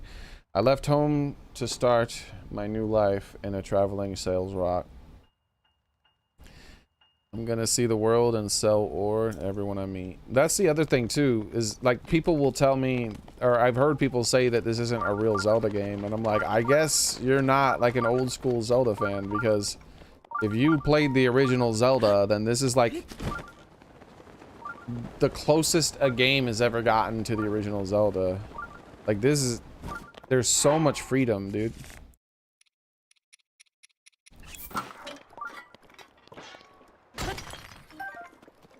Doo doo doo.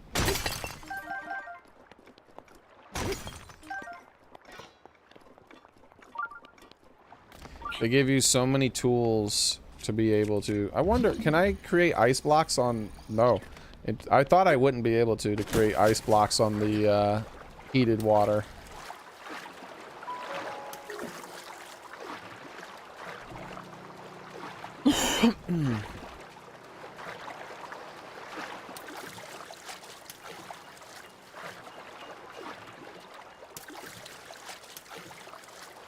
Yeah, that's the primary thing I hear most people complaining about, weapon durability.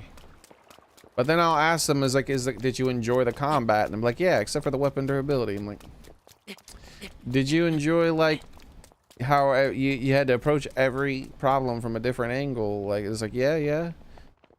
Then you actually liked the weapon durability. You don't know what you're talking about. The weapon, like, you didn't like the weapon durability the same way people don't like the fact that items cost money in shops. Get him, horsey! Bro, there's a lot of enemies here. Hold on. Just gonna leave this behind me.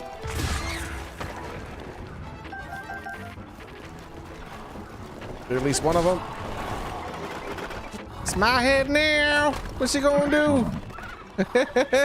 Screw that head.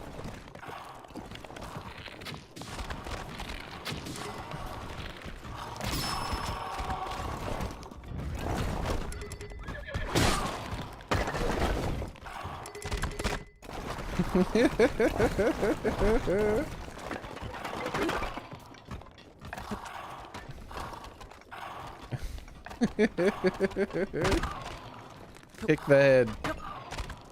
Let's kick the head. What's he gonna do about it? It's mine.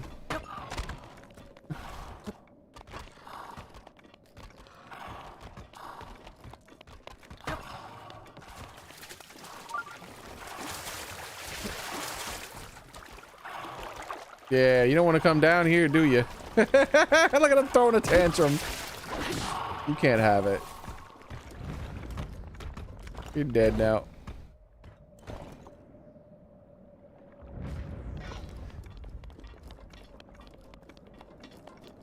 Do do do. Do do do do.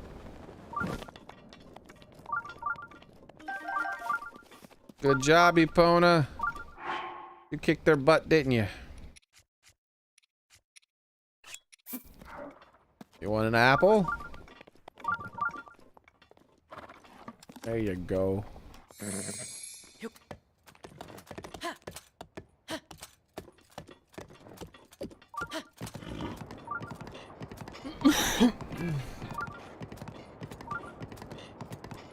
Okay.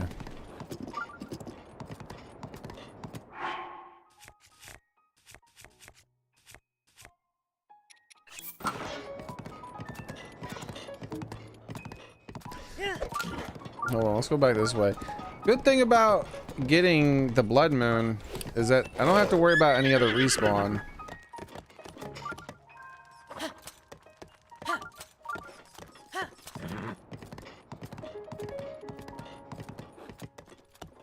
This is where I fought the Guardian, right? Yeah, okay. Look at how pretty Epona is with Epona's pretty turn. By the way, you were saying you hadn't played Zelda since N64. This is Epona from N64. He's sort of like a DLC sort of thing that you unlock with those plastic amiibo things you can get for Switch. Also, listen to this. I think this is one of them. If you hadn't played since N64,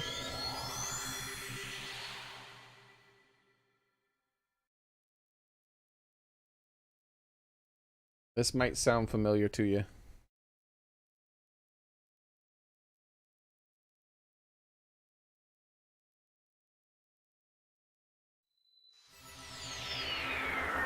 And you can tame your own horse. There's like plenty of horses in the game. That's just a special one.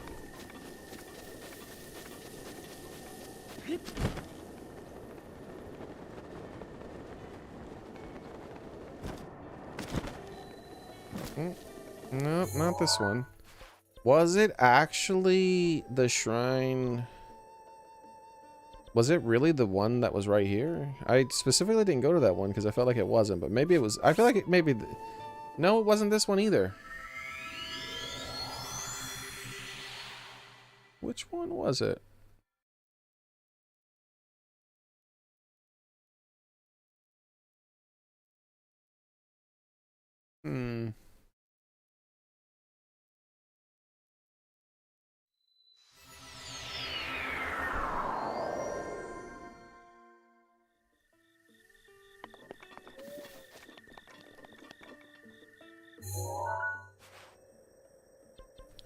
I'm gonna go against my better judgment. I'm gonna check this one. It's not this one. Can't be.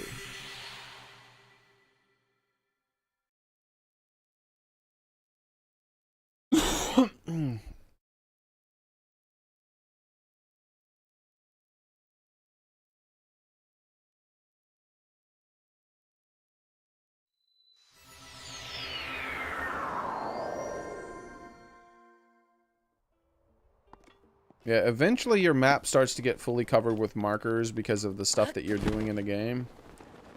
But when you first start uncovering your map, there's nothing. It's just a blank, there's just terrain. I was wrong, I knew it, darn it. This song might be familiar to you if you played the N64 version.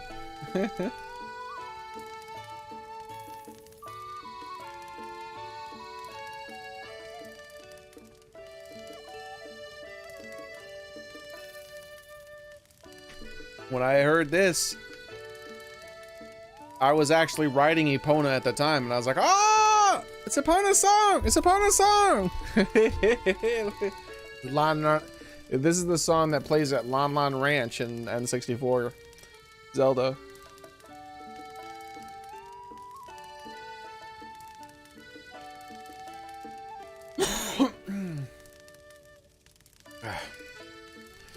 And when you talk to him about it, he tells you that it's like an ancient song. And that, rumor has it that it was used, the hero would use it to summon his horse. And I was like, ah, yes! References! I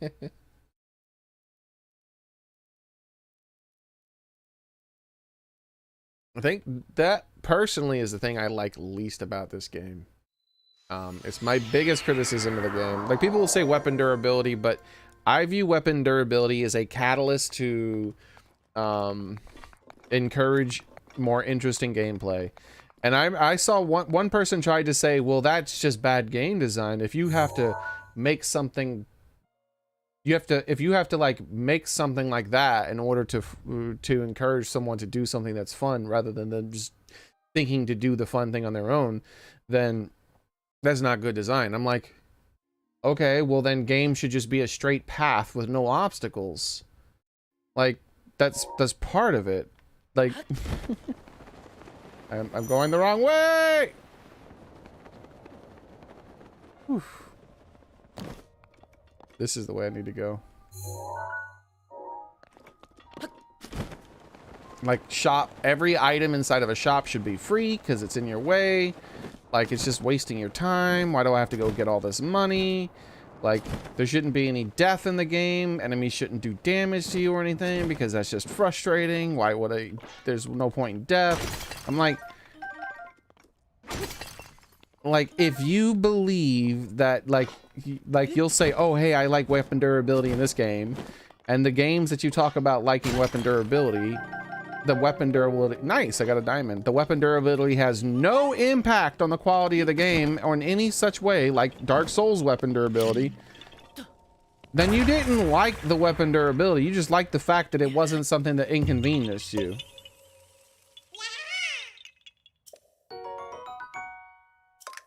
Bye-bye. But this, the weapons, the way they're designed, encourage unique gameplay, experimentation, adaptation. All of those things come because your weapon doesn't last forever. But late game, you do start to get access to more weapons that last for a lot longer. But I still say, like, the original way, like, best way. Sometimes you get kind of like, I just want to get through this spot though. And that's when you do things like I did where I broke out my super powerful insta-kill arrow that I only have 15 more of. Or, you know, like I have my weapons here that I'm using and whatnot, but then I'm like, you know what? I don't like this monster existing anymore. I don't feel like dealing with it. Time to break out my 72 damage sword. But imagine if the 72 damage sword never went away.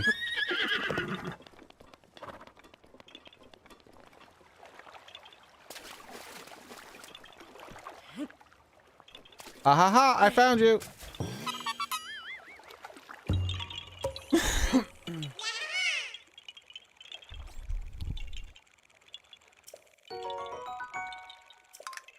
Bye-bye.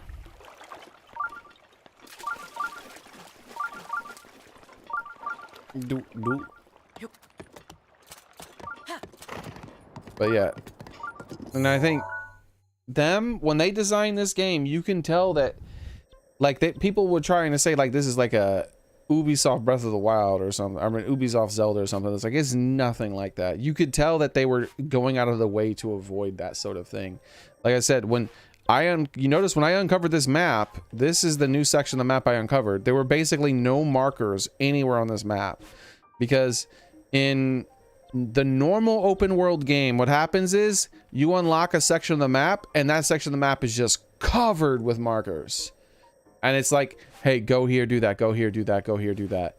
In this game, you could tell that their design philosophy was to just give you an open map where you can see roads and terrain and maybe some stuff like, hey, look, this, like, maybe this is a village or something. And other than that, what you do is you stop somewhere and you're like, hold on, that looks interesting. How do I get that? Hold on, I wonder if I can climb to the top of that. What would be up there? Wait, what's down here? I want to go over there and, like, look at that thing. That looks weird. Like, what is that? I want to explore that. Hold on, wait, way up there, there's a thing. I want to go there. Like, they do it by you actually being in the world, looking at the stuff.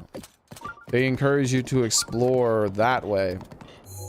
And so, and then frequently you'll be like, hey, like, wait a second, I don't really see, you know what I want to do? I want to climb up this and look really high and then, like, look around and see what I can find and then do that. And then while you're climbing that thing and trying to get up there, you'll come across half a dozen other things that interest you.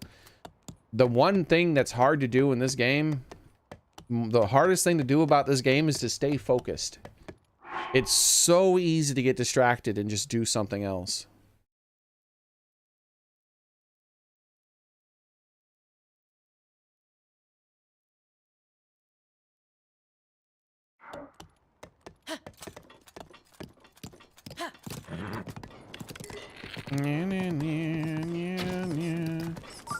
Yeah. Wait, I got close enough to light my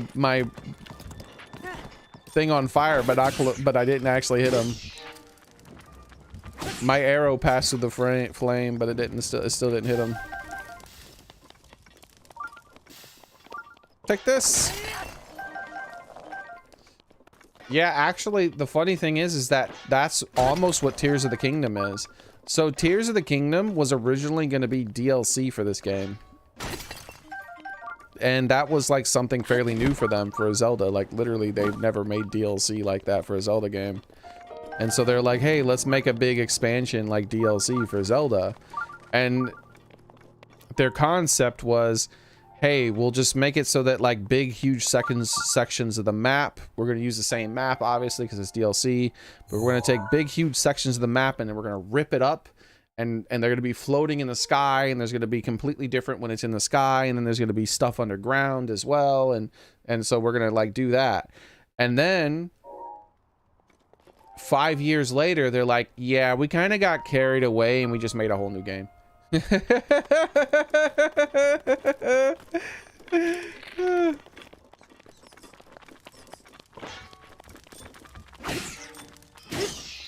Zelda seems to be like Nintendo's game where they're just like, hey, I want to do a thing. Then do the thing you want to do.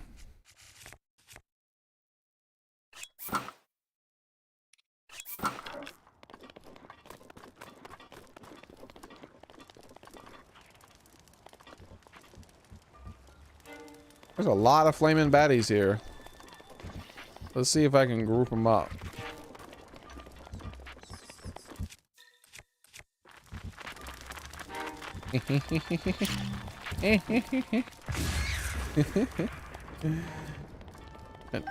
Notice how I used the square one that time.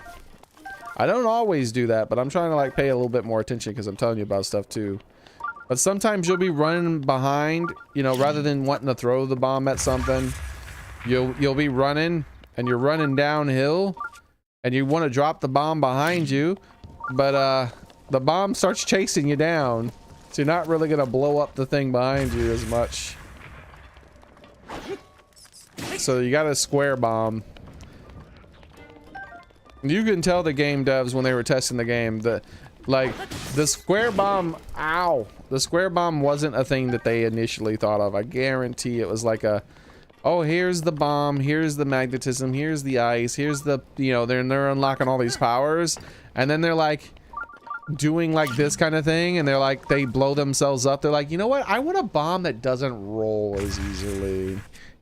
It still rolls, but it like tumbles. Like it, yeah, see it like slowly, and then it'll stop eventually. It's got enough force to keep going for a while there.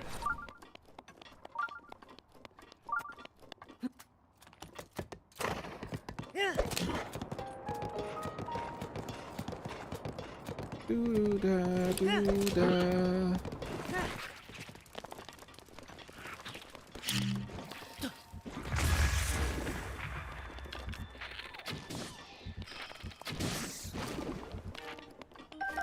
I could have just blew up the choo-choo and it would have killed the bat too.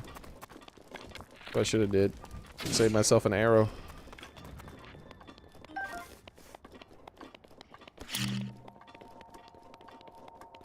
Or maybe it was like in a situation like this where they want to blow something like this up. And I could just throw a bomb at it, but if I should place a bomb like that, obviously it doesn't want to cooperate. So I can come to the side maybe and just like throw the bomb and detonate it before it rolls away, but or I could use the square.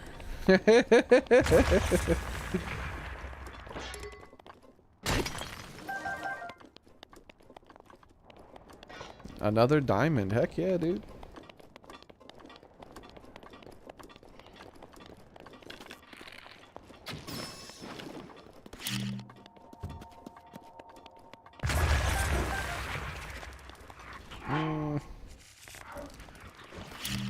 What was that? That one had a whole host of slimes behind it. Don't look at me that way.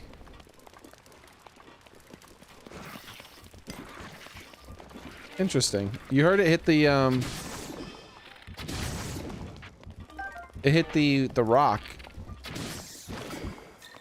I wonder if I could blow it up next to the rock and mine it for me. Or break it for me.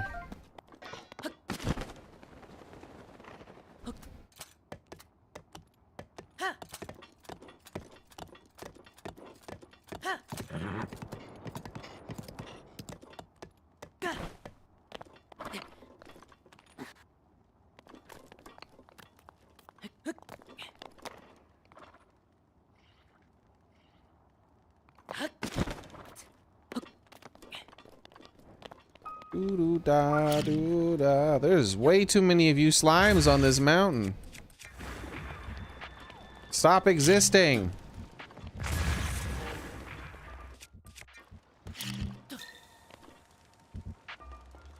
That's not gonna reach any of them.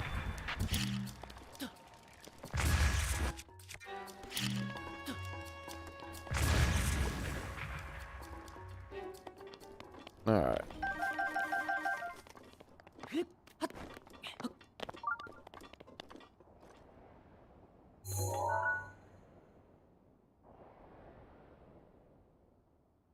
Doo-doo-doot.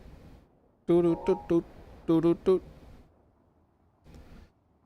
Stay on target.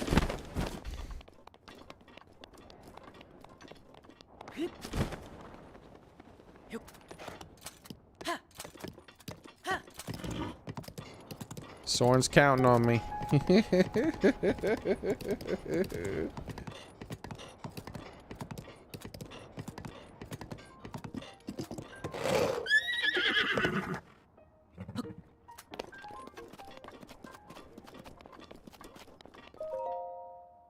Death Mountain marker 2. Goron City ahead.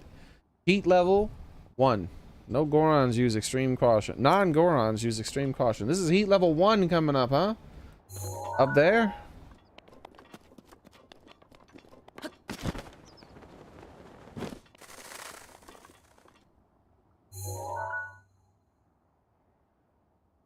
Hmm.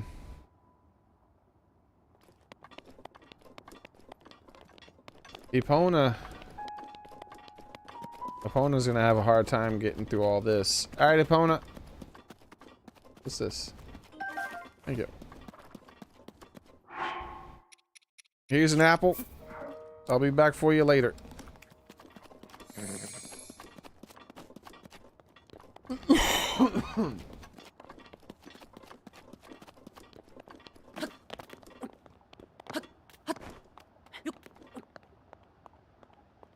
Wow, this place looks hot. Hey, why am I on fire? Oh. If you look here, you can see I'm at the borderline, but I'm just a little too close to the lava. And then that happens.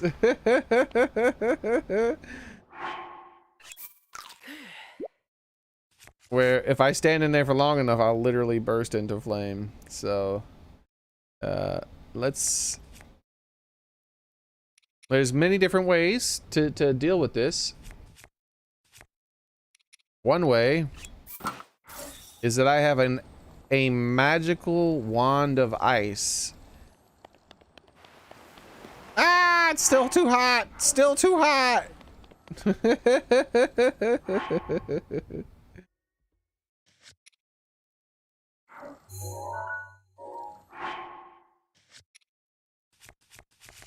Let's also eat a potion.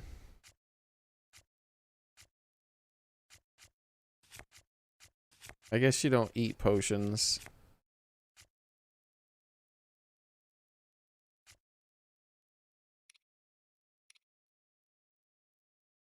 Let's eat one of these. I think I'm still gonna burst into flame. Ah, it's still too hot. I think what I need here is one of these bad boys.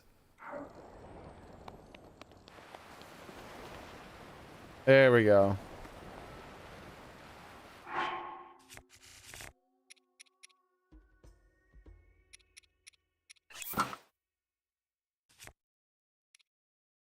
My bow is made of wood, though. Yeah.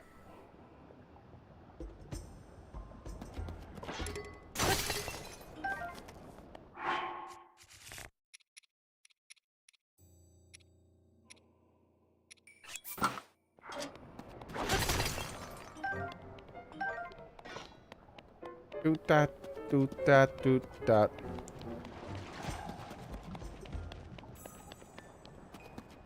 I don't have time to play games with this guardian. I think we're gonna use another one of my precious arrows.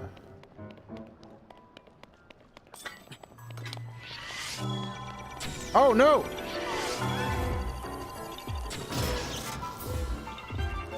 I wasted one.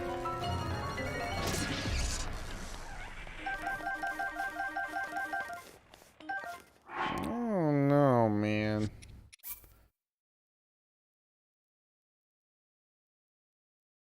That's too long ago. I'm thinking about it though. I don't like wasting my arrows. I should have saved. What was that sound?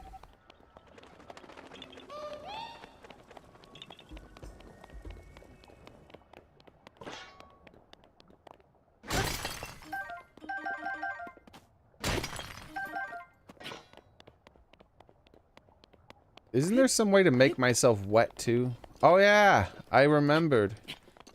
I don't need the potion too. There's another thing I can do. So I actually have like ways to make myself wet too, like clever type of things. So like there's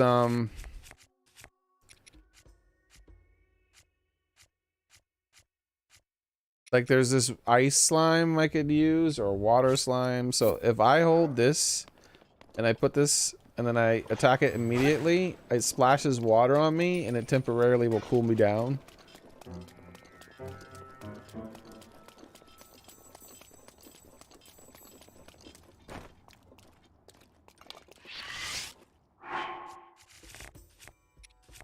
Yeah, I'm not happy about that arrow, dude. I need to save before I use my arrows. Whoa, what the? Whoa! Bro, I'm supposed to be immune to fire temporarily. I think that would have hurt if I didn't have this fire potion. Yeah, I have flame guard on. That was some shenanigans. I didn't expect him to do that. Roast bird meat. Yeah, I think any kind of meat I find in this area is gonna be roast.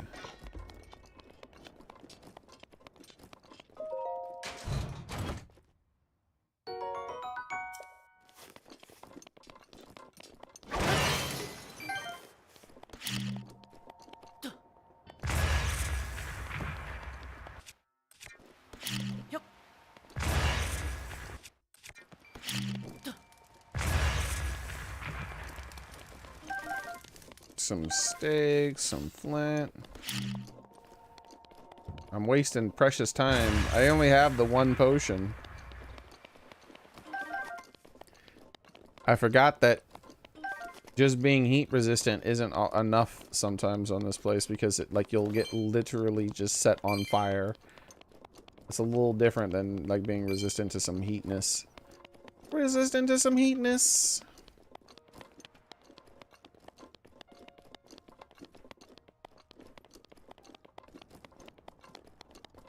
What that?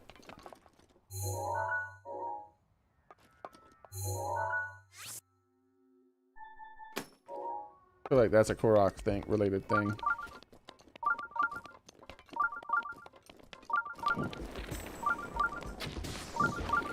Maybe not.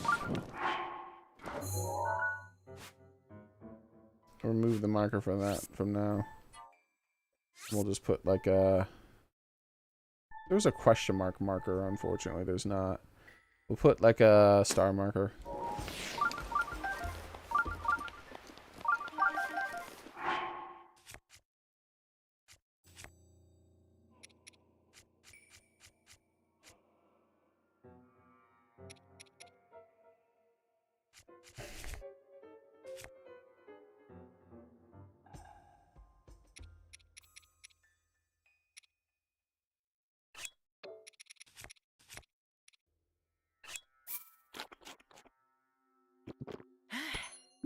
Now that's gonna keep me from getting hot, but it's not gonna keep me from bursting into flame!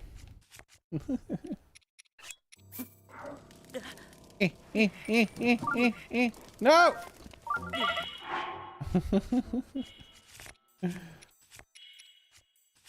I dropped it and didn't hit it right away.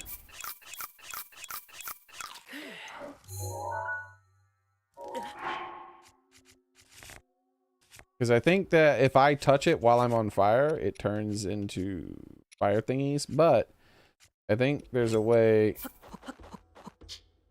Let's drop all of them. Hit it! Oh, I can't hit it because I don't have the damn... I don't have a weapon equipped. I was like, why am I not attacking it? Like, it was frustrating me. There. Now I have a weapon equipped. I've wasted so many and took so much damage unnecessarily. Because I thought I had a weapon equipped. Alright, I put myself out. Run, run, run, run, run, run, run, run. Run, run, run, run.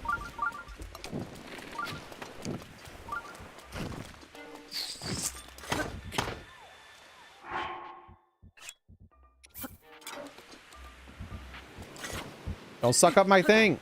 I need that. Oh wait, hold on. Suck that up.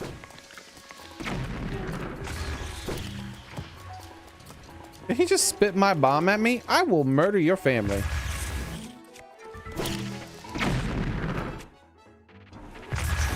What the? What even just happened? What was any of that interaction?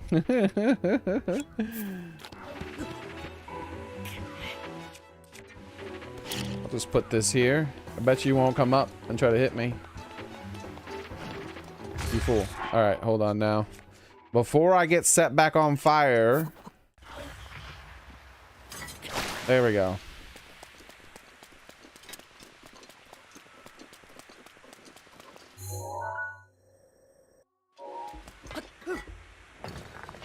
I went nowhere.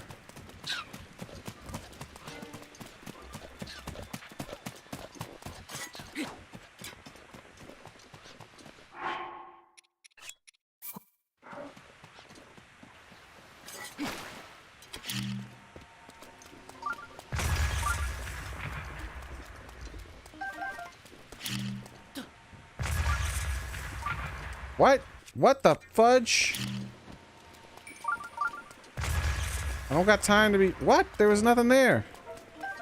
I don't got time to be fiddling around right now. Alright.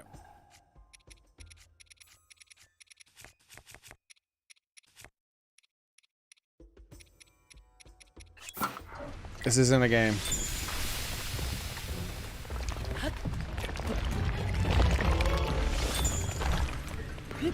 Oh, excuse me? Oh, I'm dead. I thought I was still fine. I didn't realize I was back on fire. How did I get set back on fire?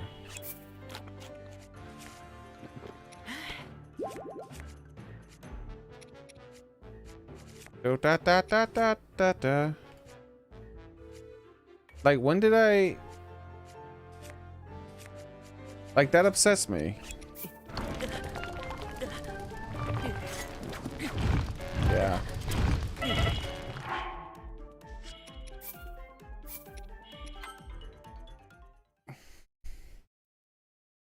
He didn't touch me. I just got set on fire more.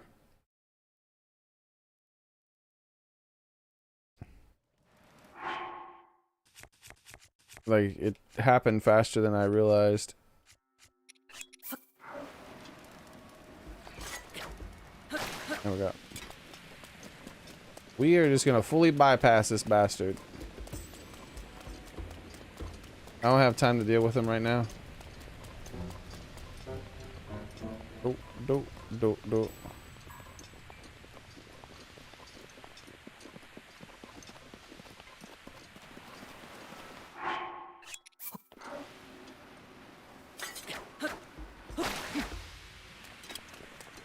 Alright.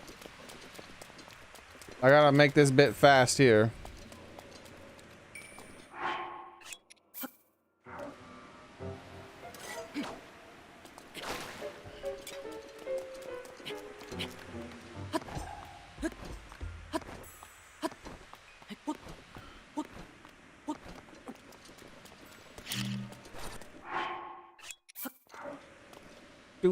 I don't need your stinking potions, lady. Trying to charge me an arm and a leg for some stinking potions.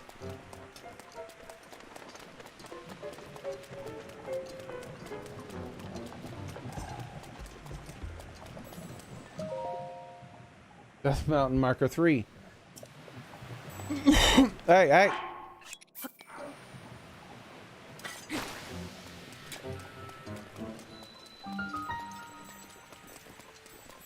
I'm hot! Give me something!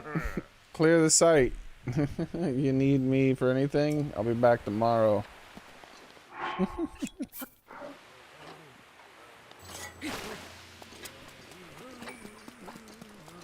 Yo, you got something? Goodbye.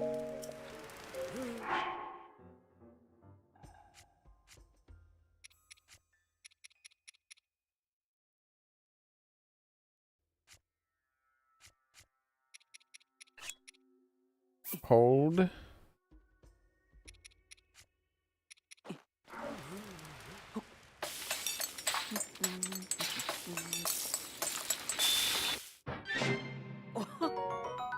Fireproof elixir.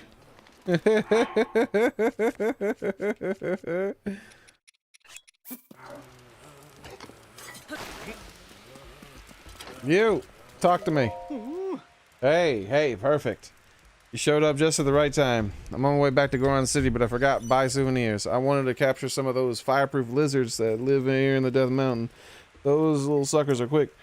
Look pretty quick. Can you bring me like 10 of them and I'll give you some heat-resistant armor? What do you say, buddy? Leave it to me. Great. Just 10 fireproof lizards will be enough. You can probably find some around here, right? Maybe.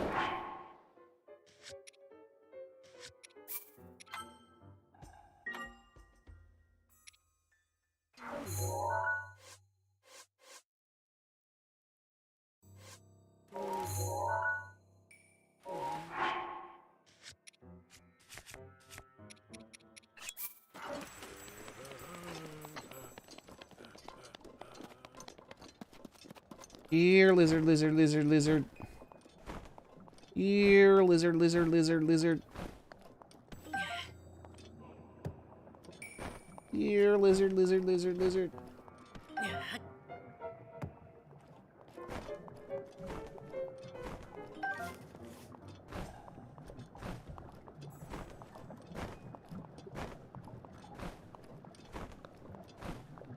Trying to go as fast as I can. Alright, how many do we have so far?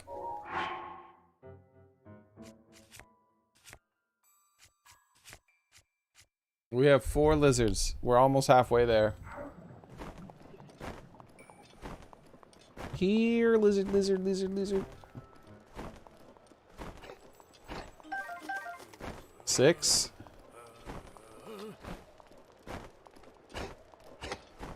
7.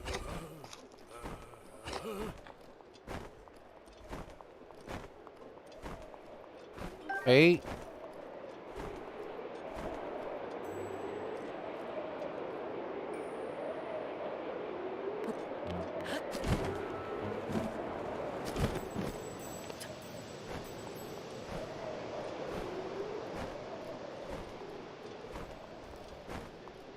9.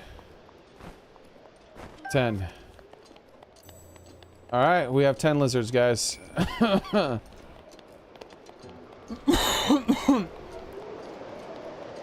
I don't need your stinking potions, lady. Trying to charge me an arm and a leg so that I could have fireproof potions. She's out your damn mind. Where'd this... Wait, hey, hey, where'd he go? Hey! Armor guy! Where the hell?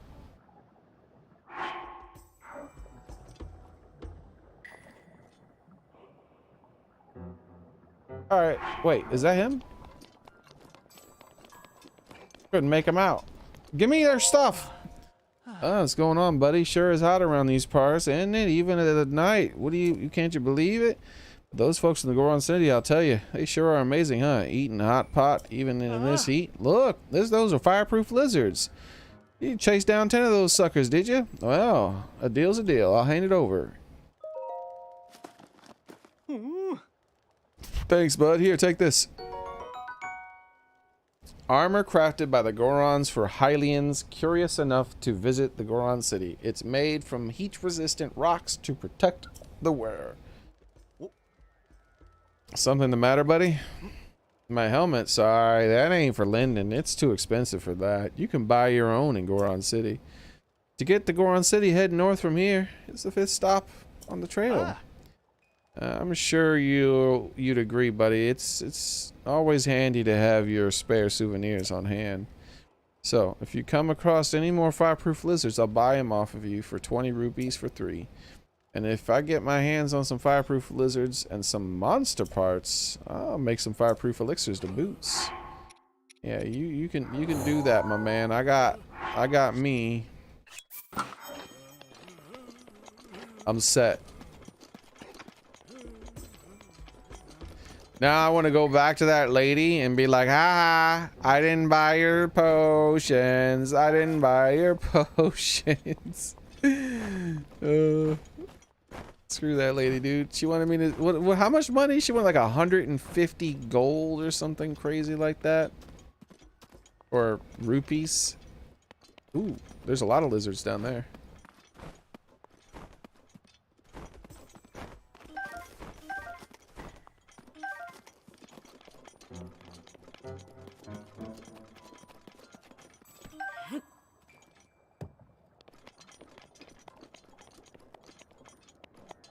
Doot, doot, doot, doot.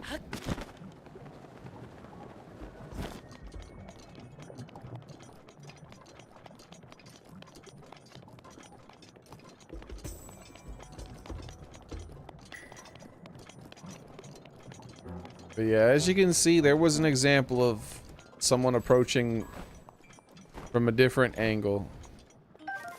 I found an NPC who said that she would sell me some fireproof potions. What the fudge? I just barely touched it. It is lava after all, so I guess that's how it happens, but I feel like there we go. I got over it that time. That did a lot of damage for one little footsie. Look, I'm fireproof. I feel like I should be able to walk on lava. It's like we said you're fireproof, not Jesus. Hey! Darn it. Alright, hey. You guys got some tools around here I can borrow? Alright, which one of you, who, Doral? I don't care about you. I need to talk to this guy over here who's digging, I believe. You look like you enjoy digging, my friend. You look awfully old, never mind. Who the heck? At this hour, I'm a traveler. I'll give it to you straight. Wise eyes don't play tricks. Actually, I've got to interrupt you real quick. You've got good eyes on you, little guy. Honest eyes. At my age, I've seen a lot of things, and I can tell you're no run-of-the-mill Hylian just looking at you. So, go ahead, ask me what you want. What is this place? This place here, well, as you can see, it's a mine. We make a profit by selling the ore we dig up. Our home, Goron City, benefits from our hard work. We used to be able to mine closer to the summit, but the lizard monsters pushed us all the way back here. Anything else? Where's Goron City? It's that away. The trip can be dangerous, so keep your eye open. Anything else? Who are you? I'm Borhin. Goron City.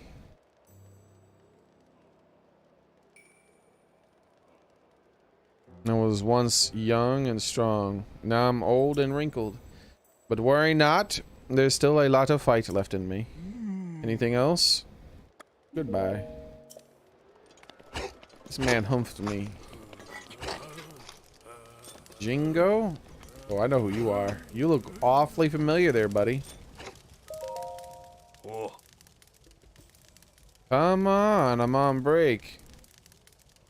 And you are? I'm Gray Sun. I'm a digger here. And you can say I dig and dig. Day in and day out. To be honest, I'm sick of it. I feel like maybe I'm not meant to toil away in obscurity like this. Sigh. Is there a job out there that let me and use my strength to make a difference? There is, in fact. There is. Where? Please tell me. Terrytown. Terrytown. Never heard of it. What's the deal with this place?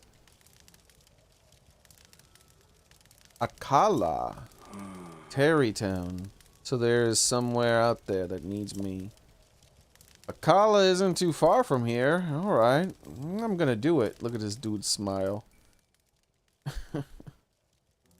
That's a winning smile right there. Alright. I'm gonna strike while the iron is hot. Thanks for letting me know, brother. Listen and I are gonna head to there right now. While I'm at it. Oh. Listen, we're gonna leave.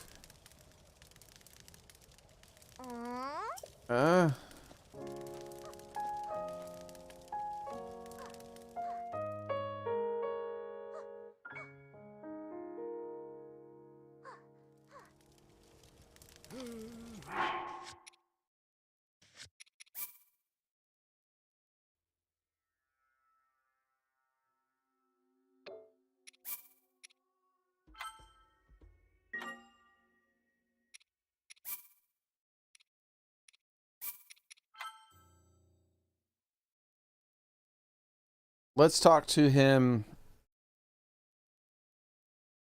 Let's talk to his youngin first, his little younger brother or whatever. I want to see what he has to say.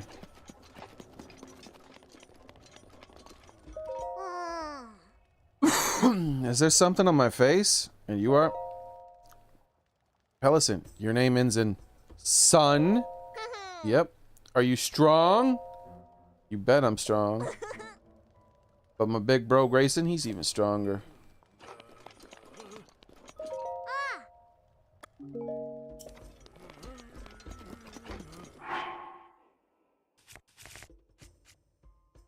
I still have the 6 lizards. Oh.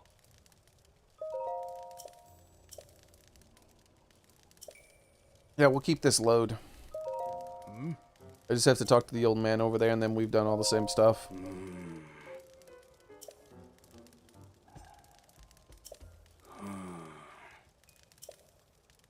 Like, I thought he had, like, a little brother that went with him, but I couldn't remember exactly. And then when he called his little brother a son, I was like, okay, hold on. I actually do want to talk to him for sure.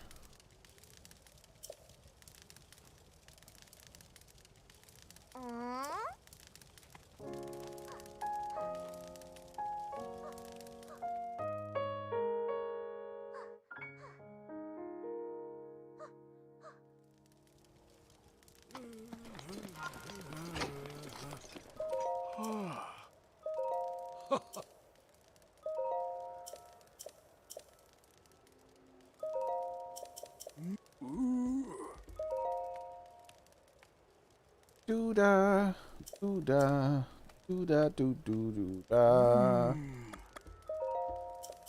Alright, now we're back to where we were.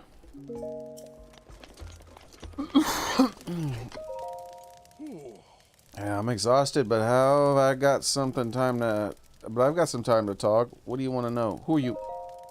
Me? I'm Jingu. Jingo. We're a proud Goron city, and we dig up ore like this, and the Goron city will prosper. Everyone wins. What is this place? Take a look around. We dig up ore here. It's the southern mine. But right now, we got that lizard monster sitting up there on the Death Mountain. Normally, we pull up the good ore from over there near Death Peak, Mountain Peak. But from now, we have mine here. We have to mine here instead. You should ask the boss for details. The boss? The boss. The most important Goron in the city. His name is Bluto. He's a visionary who brought the set to dig the sites here in Death Mountain so we can sell ore that we find. Oh, I missed that. All of that.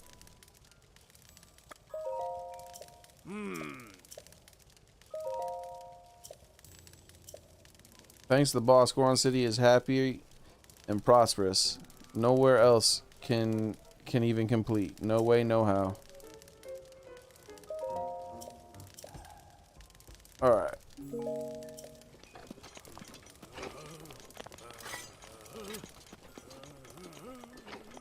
I need you guys. Surely there's some mining tools laying around here somewhere.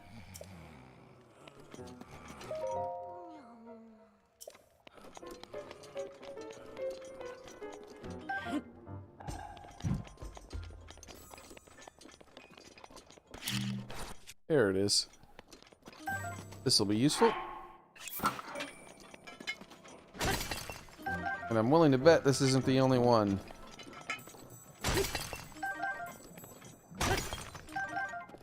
Just taking all their ore. Like, this is our digging site. We get all these things that we sell. Not if I come and take them first.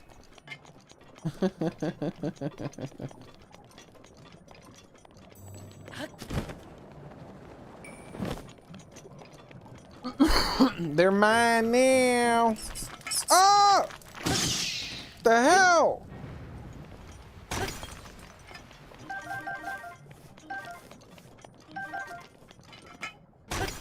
Freaking bats came out of nowhere.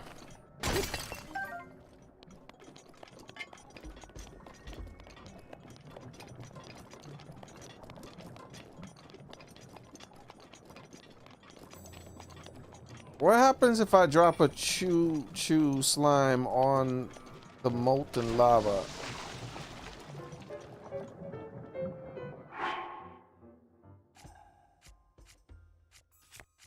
My assumption would be nothing. At best, it'll turn it into a fire chew and then immediately consume it.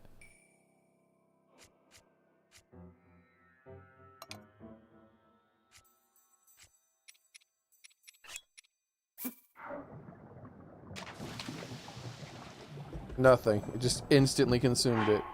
How about an ice chew?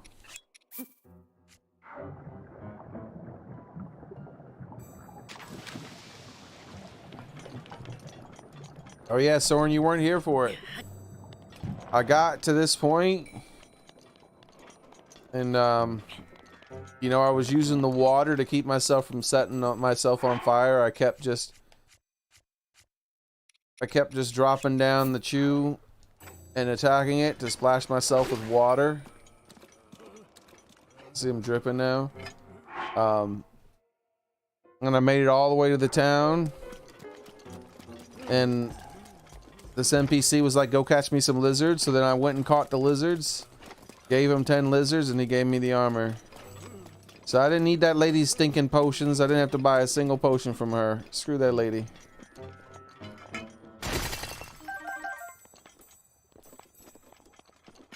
Oh, okay. When you said yay Goron armor, I just assumed you just now noticed.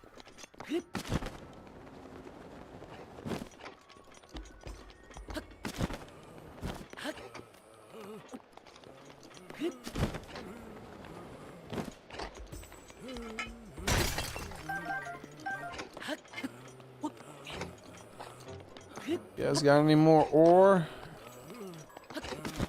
I'll take all that ore off your hand.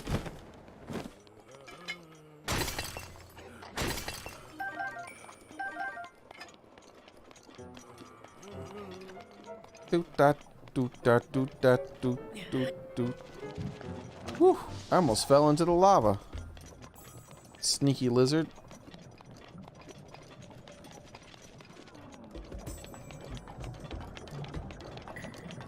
Alright, I want to go into this cave here.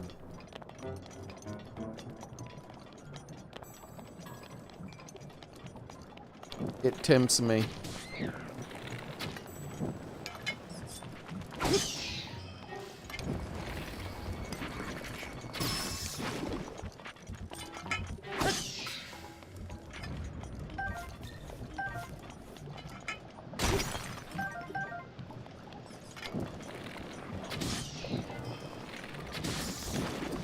Oh, I almost stepped in the lava.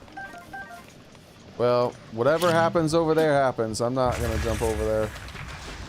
Yep, it all went into the lava. I figured, well, I got one piece. Ah! Are you serious? That totally hit him. I lost all that ore.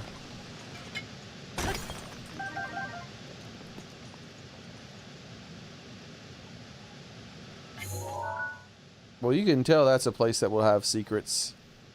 You can tell real well that that's a place that'll have secrets. The problem is, yeah, there's no easy way back up from here. So we'll worry about that kind of thing later. Let's see how much I can walk on this.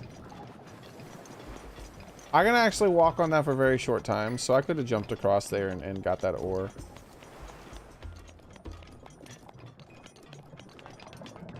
What if I'm also wet?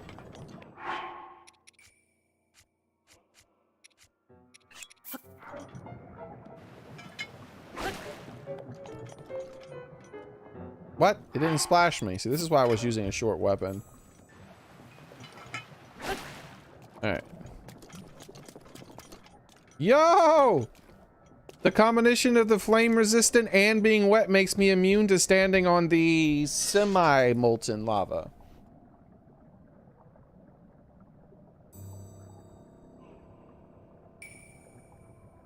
That's awesome.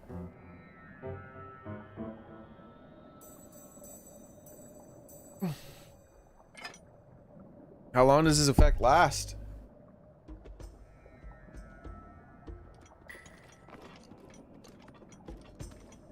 I think it's wearing off. Yep.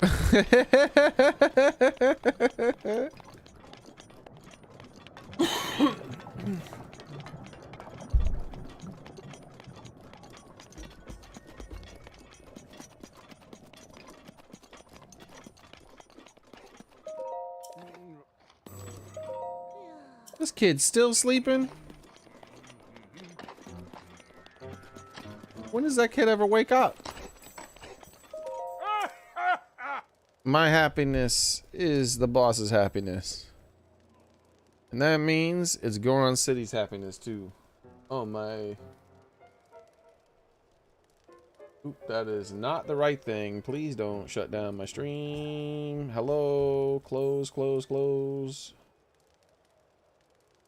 Everything go well? Okay, cool. I was worried I shut down my stream on accident.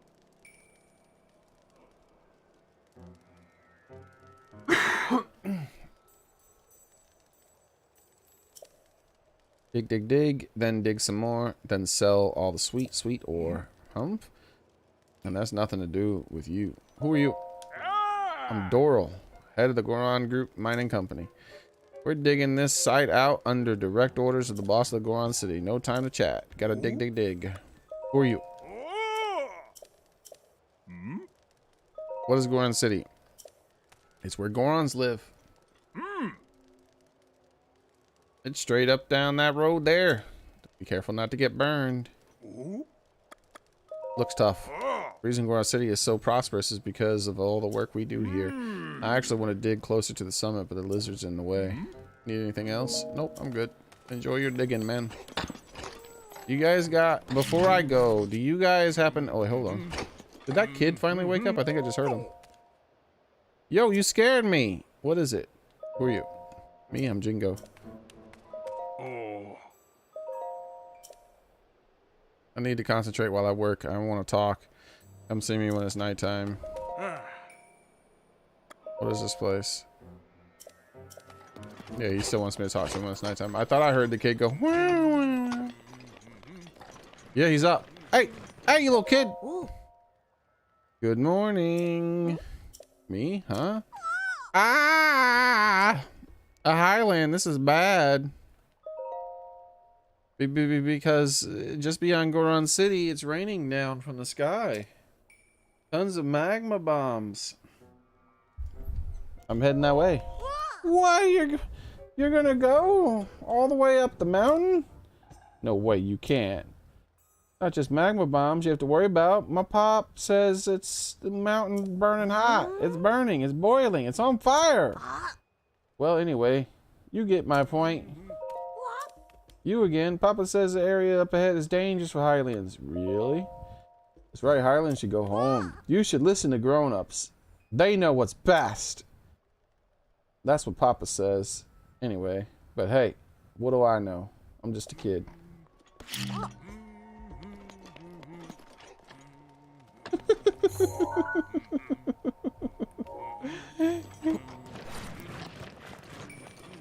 A kid. He's like, Jesus, it's a bomb!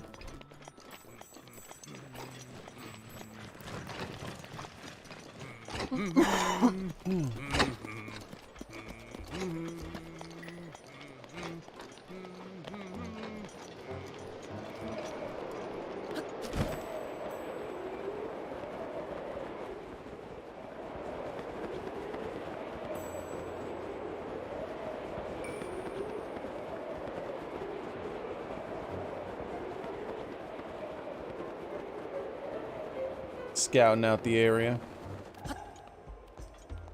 Using up all my stamina while doing it.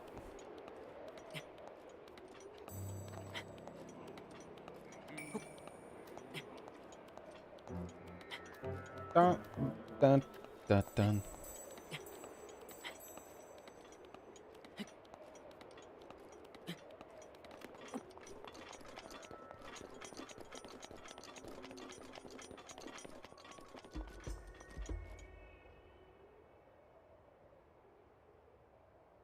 Hello, son.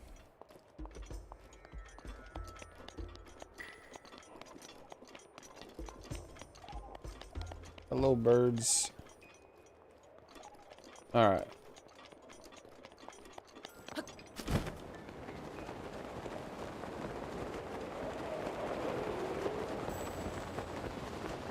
Let's not get too distracted, huh?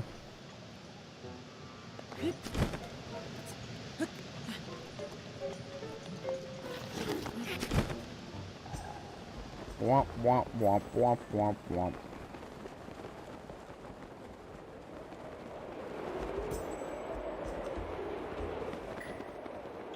Just gonna go right on over here.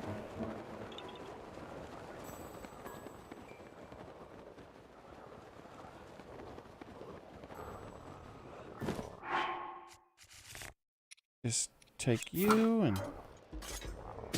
Wasn't me!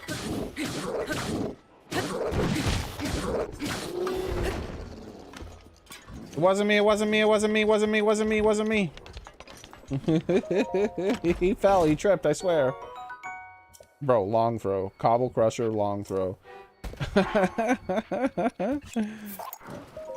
Can't say I'm not surprised.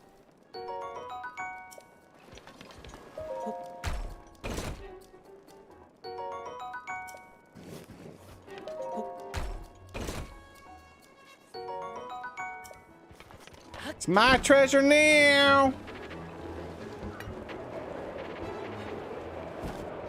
Losers!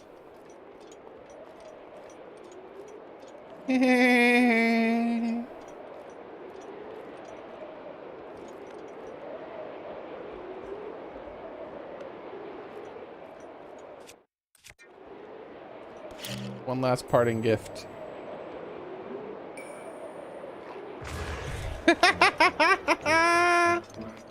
You suck!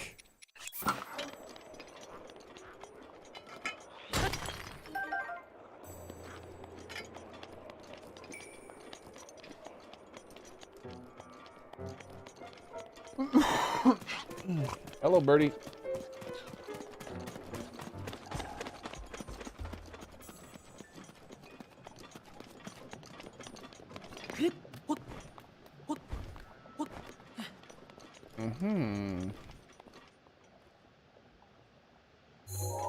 Those spots look dangerous, but I think they're nothing. I just keep feeling like something's gonna land on it when I walk over it, right? It just feels like the... That's a face! He's giving a big old thumbs up and he's got a big old face. He's like, how is it going? Welcome to Goron City.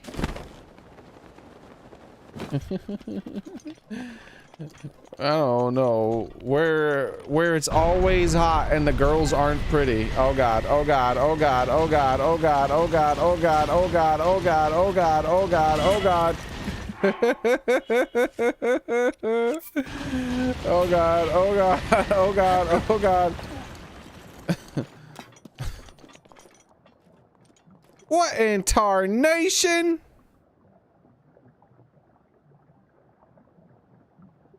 What the hell was that?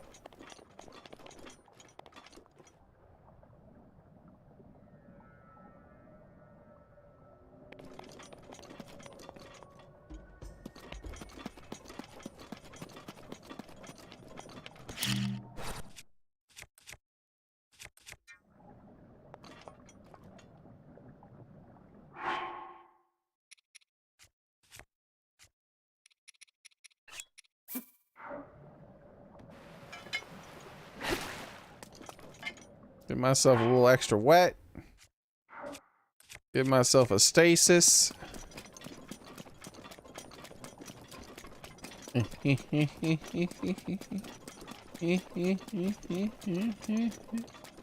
cool, bro? We cool? We cool? We cool?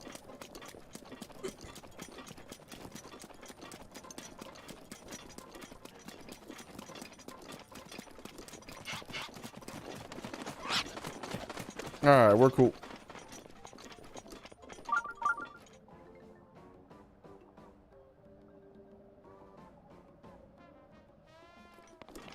Where the hell did all that come from? Link's like, what the?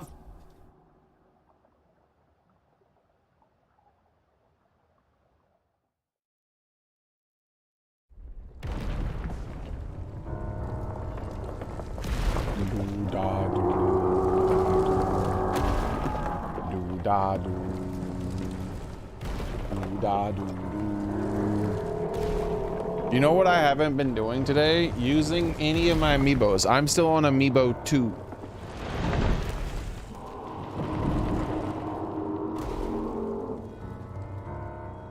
I can't use them in the molten lava area. Any kind of additional materials that fall are going to set themselves on fire.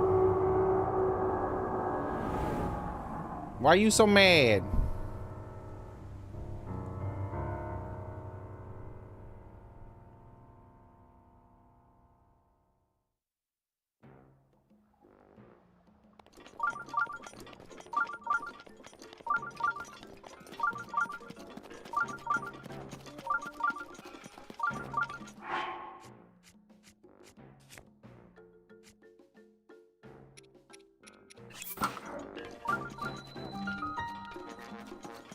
Ah! Evil pots! I saved your life. Whoa, looky here. Welcome, Master Link. How did you know? What do you mean? More importantly, I hope you made it past all those magma bombs without injury. Maybe? Hey, Xboxer, how's it going? I don't think your message got through because I see a message here saying, did my message got through? And then above that, I see, wow, that's a lot of magma.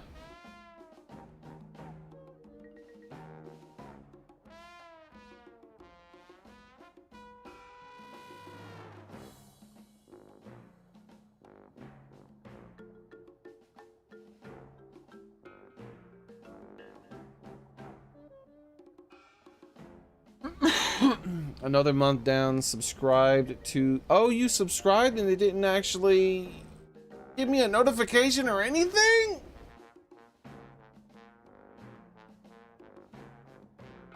What the heck? Oh wait, hold on.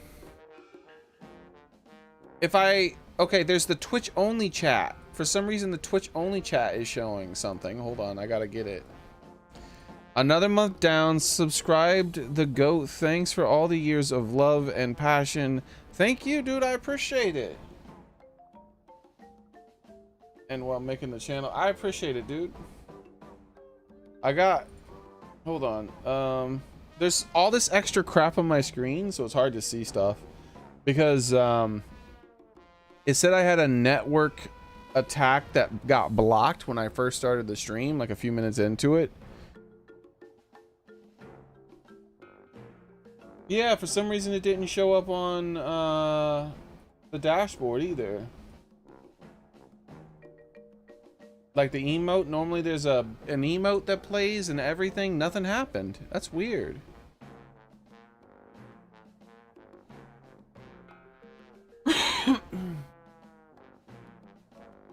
Yeah, I wonder why I didn't take that message and see. I see it. I don't understand. There's a lot of crap all over my screen though, so I didn't see the. I have 4 chat windows now.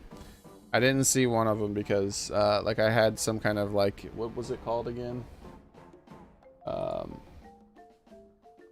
Network attack detected. Generic port scan. And so I was doing research into that and trying to figure out what I should do. Apparently, it was some kind of stupid network attack. Speaking of which, now that I think about it, my roommate's home. I should actually go tell my roommate about that.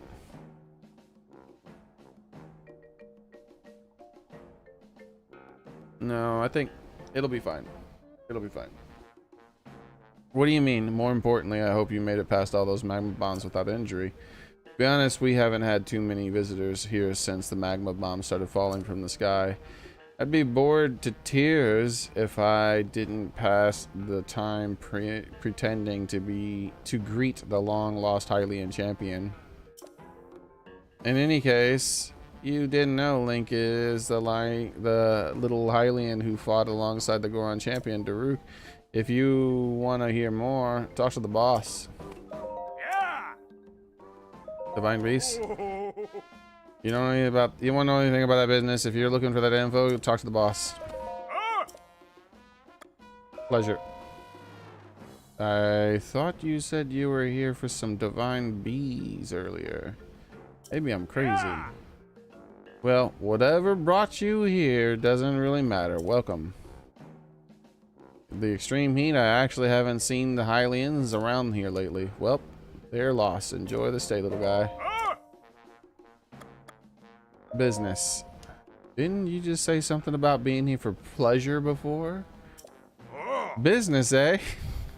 I love how he remembers and he's like, wait a second, this guy he's contradicting himself. On the old days, you could easily find the jewels in Goron City. To us, they're just gross snacks and hard to eat. Yuck. Sounds nuts, but lots of people actually buy those abominations at a high price. Crazy, I know. That's true. I don't get it, but that's why the boss in the Goron City makes all the money and selling all that food to the crazy people.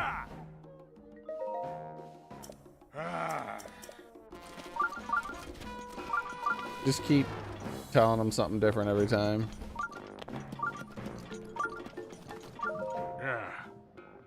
You're a traveler.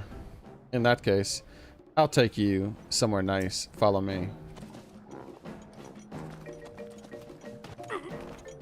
He be rolling.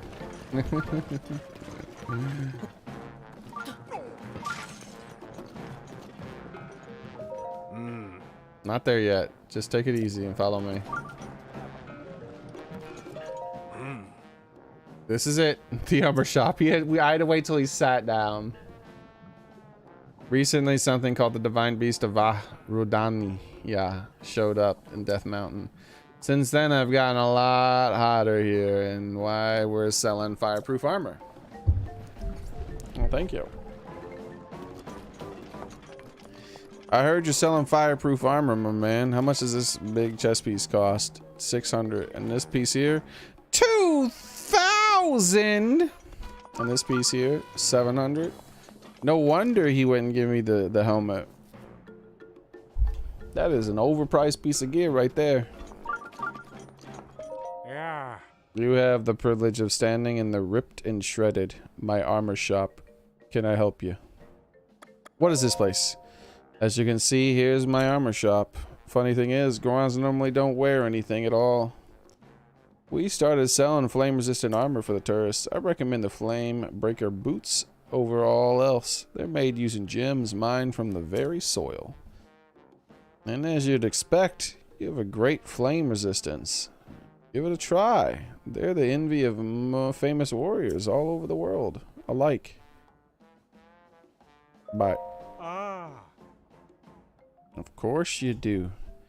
If your gear up here, then you stay cool in places even hotter in Goron City. What you're wearing right now, you should really give up on going anywhere hotter than Goron City. Places that hot are forbidden to anyone who isn't Goron anyhow.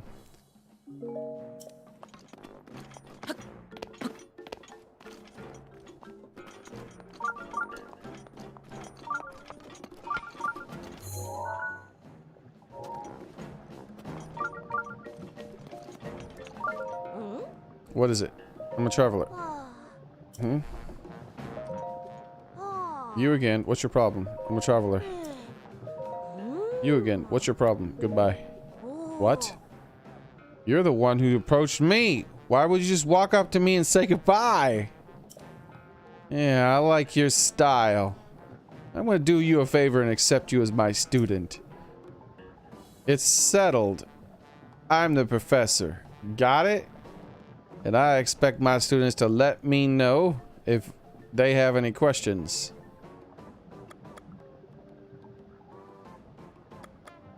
Who are you?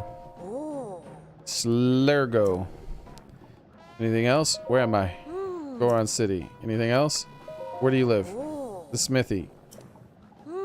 It's just so happy to have a pupil who's so curious. Ask me anything you want whenever you want. Something. What are you doing? I'm answering my students' questions. Need something else? Something wrong? I don't have any troubles. If you're looking for someone with issues, Boss Bluto is in a fix because of back pain. Need something else? Goodbye. Do you want to ask something? Goodbye. That's a weird ass NPC. You have to unlock his dialogue by just like talking to him and then telling him to, like, you're done. Hey, traveler, perfect. Hey, don't you stay here and rest your weary head. What is this place? This is Distinguished Goron Establishment. Rolling in. See that? That lovely view of Death Mountain? That's what I would say anyway, but boss's house is kind of in the way. But make up for that, I can offer you a mostly pain-free massage session. With mostly pain-free. That sounds absolutely lovely. Who wouldn't want a mostly pain-free session? Excuse me. There we go. You'll feel as loose as gravel afterwards. Yep, I think you should definitely stay here, my friend.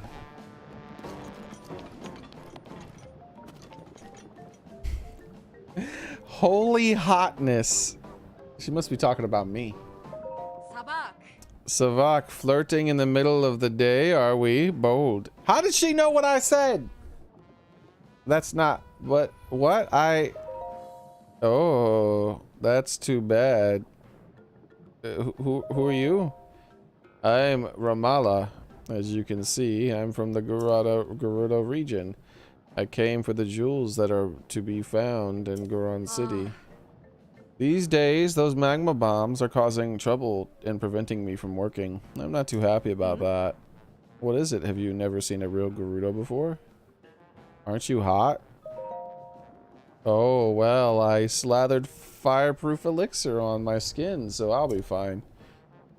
If you want to buy fireproof elixirs, a little Goron brat is selling them. I suggest you buy one and use it. I'd pay anything to save myself from this wretched heat. How much are you paying? Trying to gather jewels in this heat will be my undoing. There's no rest in the jewel business. So I need to apply fireproof elixirs and work as hard as I can. See you later, Savork.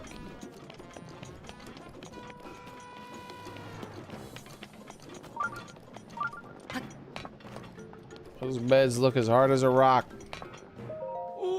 Well, well. A regular bed will cost you 20 rupees. If you want to throw the Goron, if you want to throw in a Goron massage, that'll be 80 rupees. A massage? New to the art of Goron massage, I take it. That's okay. First time for everything, as they say. Goron style massage is done on the top of a hard rock bed. Pleasure is applied to your body to squeeze, or pressure, to squeeze the tension out. But I'll tell you, it doesn't hurt one bit. Mostly, honestly. I doze off sometimes. When it's all over, you'll sleep like a rock and feel great when you wake up. You'll be all limber and full of energy. Give me the body massage. Here we go, guys. Go and lay down on that rock bed. Time to loosen up those tiny muscles. Hey! Hey, Vulcan. We got a customer. Yeah. Gotcha, covered, buddy.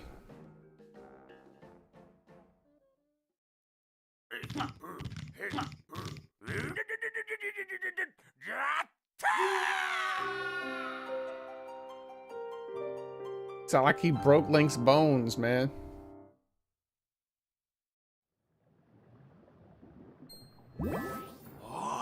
Good morning. How's the massage? All right, take care, brother. My bones, they're like jelly. Sabota.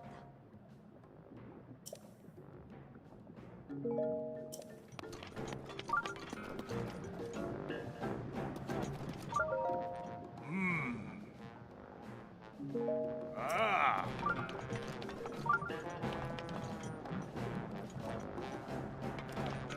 Do da do da do do do. I saved you. Look, they got the old school freaking potions. Oh, it's just Goron spice. Never mind.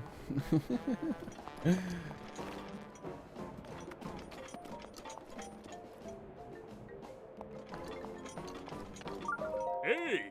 Morning. The Goron Gusta shop always open early. Let me know if you need anything. What is this place? Ah.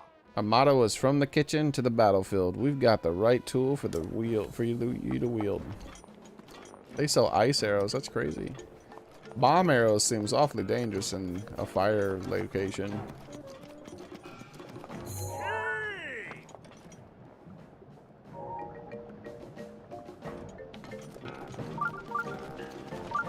Hey. Hey, fella, buying something? What now?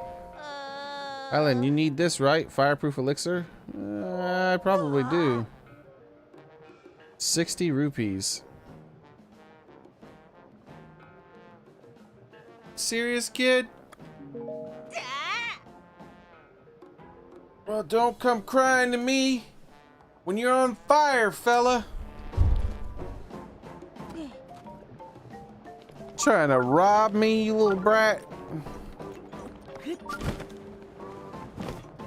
You. This is the house of the distinguished Goron artist, Master Ruhan. You need something? Who's Ruhan?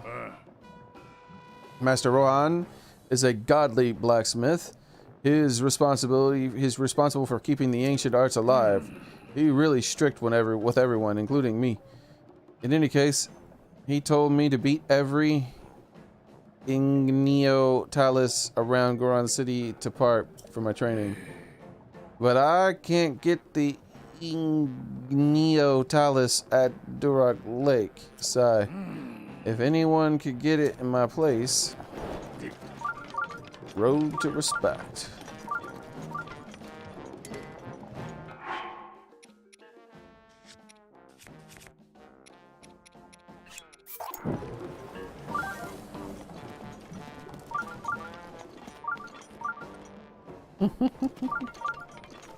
This dude's passed out.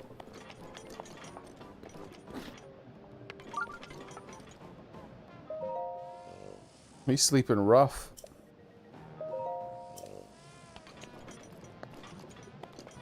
What the heck? Is that some kind of game? Like tic-tac-toe or something?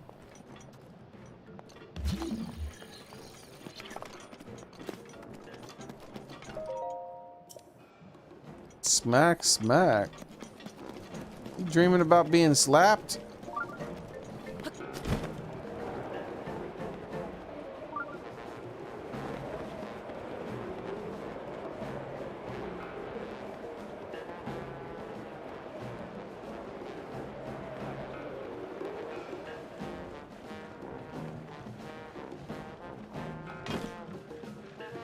Hello. Drat, the blasted Redania. Who? What's wrong? The Redania running wild. Recently, Death Mountain's eruptions have gotten real bad. You see Redania stomping around up there on the mountain? They say that 100 years ago it actually used to protect us, our people, from harm. But that was then and this is now.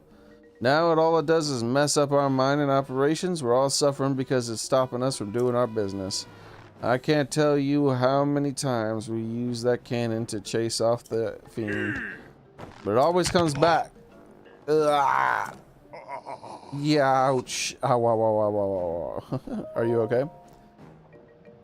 It's just some back pain. Wait, who are you? I'm a childer. I see. So then you came all this way to pay your respects to me? I'd like you already, brother. Well, my name's Bluto. I'm the great Goron boss who's fearsome enough to silence a crying child, who's so fearsome enough to silence a crying child or to make silenced children cry. Either way. Yes, it's none of or the other. Fry Bluto.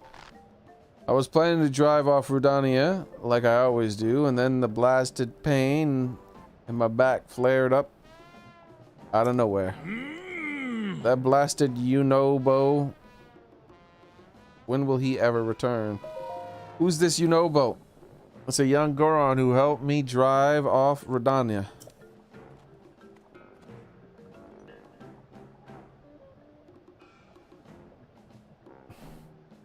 He went to grab some painkillers from my back in the abandoned North Mine. But he hasn't come back yet. Slacker. I bet he's off somewhere wasting time. Well, if you happen to see Unobo, will you let him know I'm looking for him?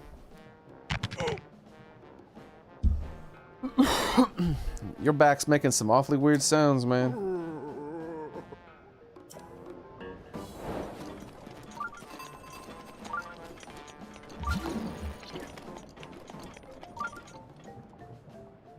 This man has lava flowing underneath his throne. Maybe if you didn't sleep on rocks, my man.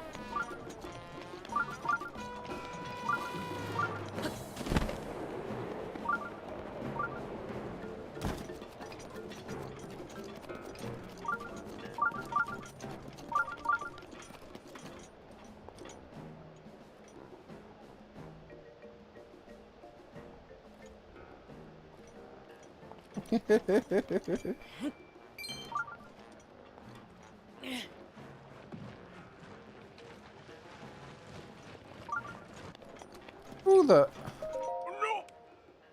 Oh, a Hylian. That's unexpected. What are you doing here, little guy? It's only abandoned mine past this point. That's lots of monsters. In the other words, is dangerous. Alright, well. I don't care.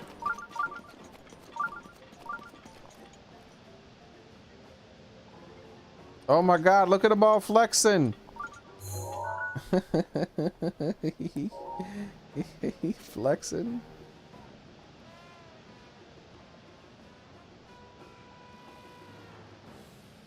They're going at it. There's the Goron Mount Rushmore.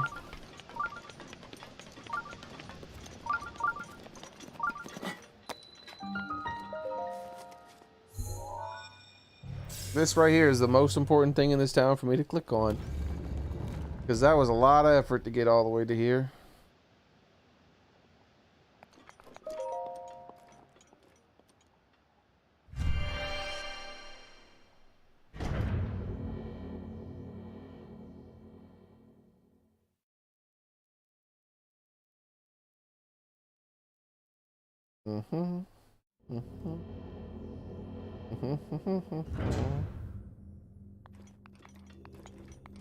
What? Shea Mosha. I expected lava, bro. Where's my lava? It's like normal temperature in here.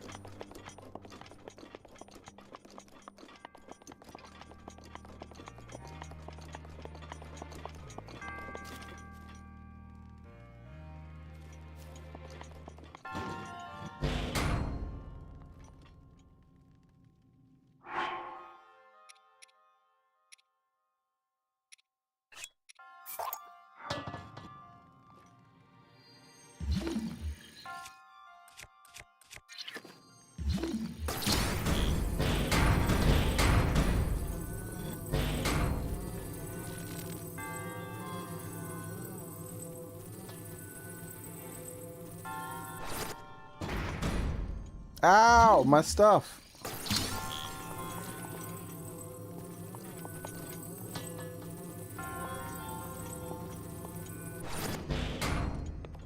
I don't need your stinking puzzle solutions.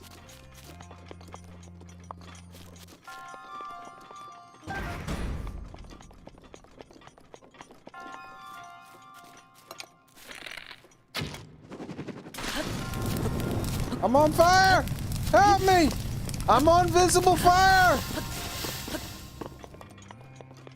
Stupid visible fire.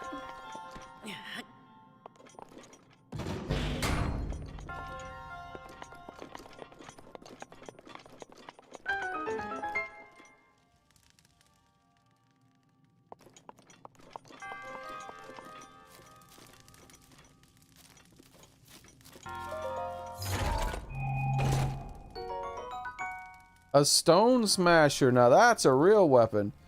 A two-handed weapon forged from a rare metal mined in Goron City. Its center of gravity is on its tip, so it uses centrifugal force and its sheer weight to smash opponents flat.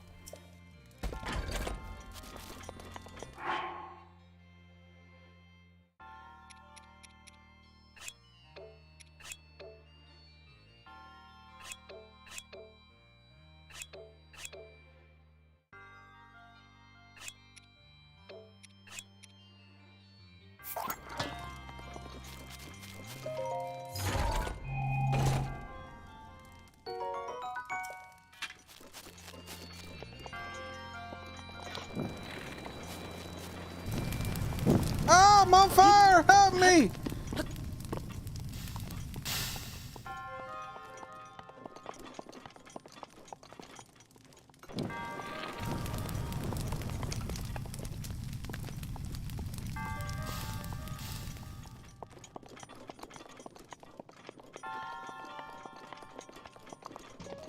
Hello. I don't think you want to fight me, my friend.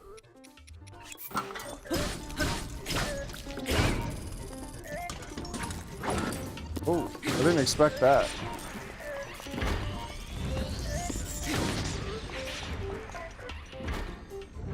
Wait, what? What was that? If you hit them with a normal attack, the moment they're about to explode, it does a thing. Is that what just happened?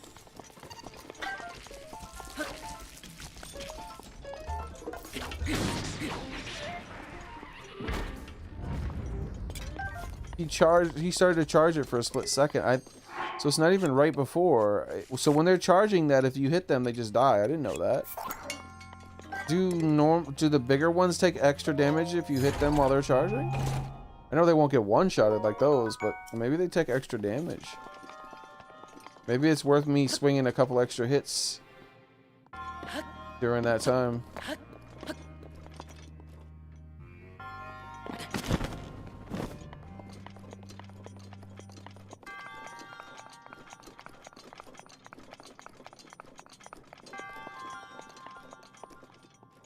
What in tarnation is all this stuff?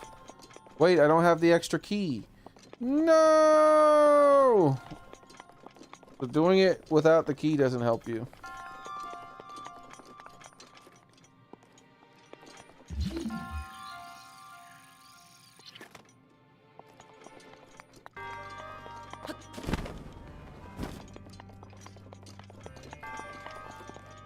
There's a lot of stuff going on over here, man.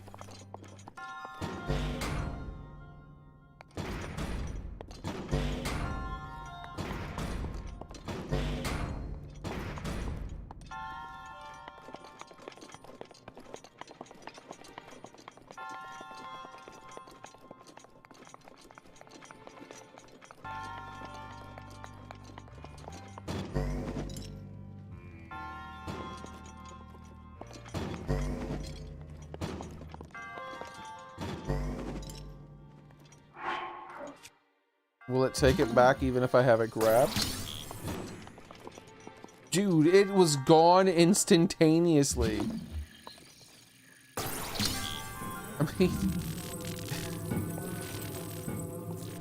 That's magnetized too, my man. Alright, whatever, just roll. I mean...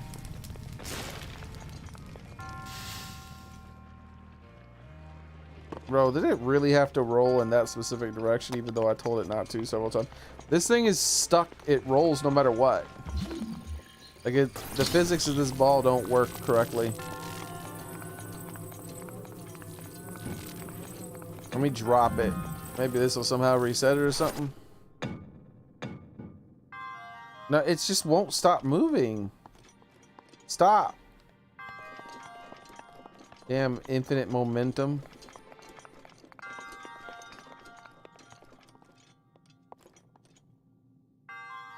Oh.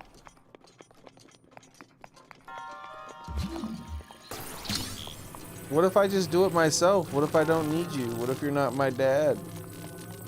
What if I just take this?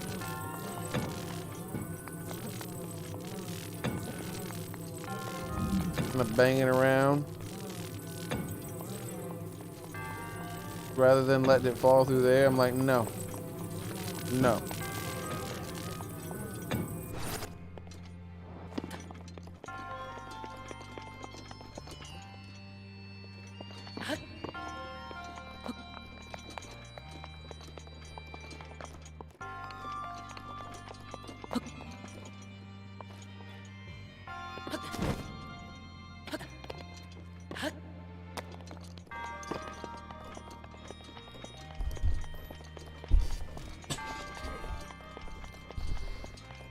Sure.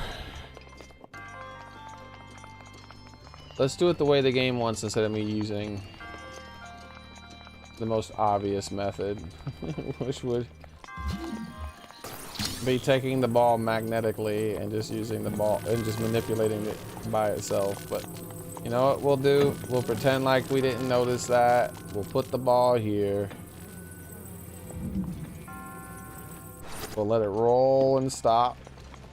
And be like, no, it stopped. How would I ever make it do the thing? Bloop.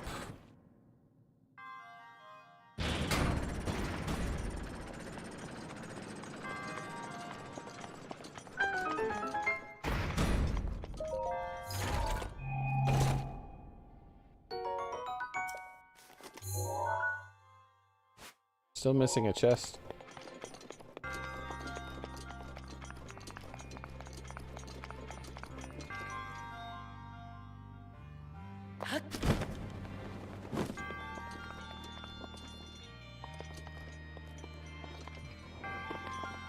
Sneaky chest.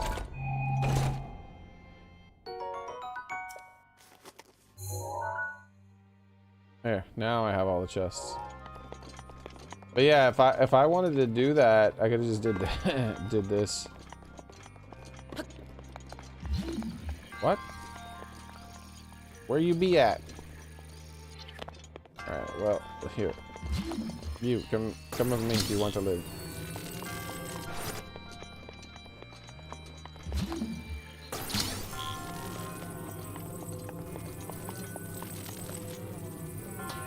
I don't know if this is heavy enough to move it. No. That is not heavy enough to move it. Maybe Rock Crusher is? Rock Crusher I think is heavier because the Rock Crusher all by itself held down that switch.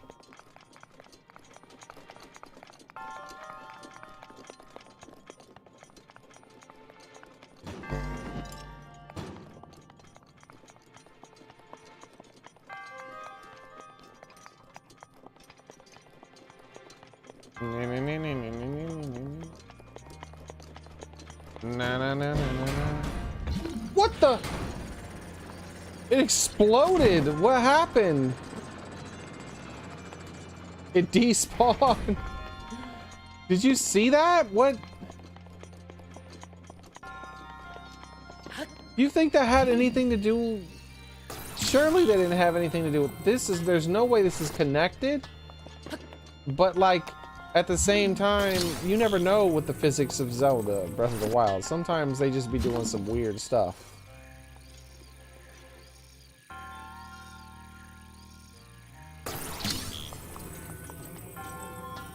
Alright, let's put this here again. Alright, so that's just gonna wait there. That ball exploded out of that freaking thing.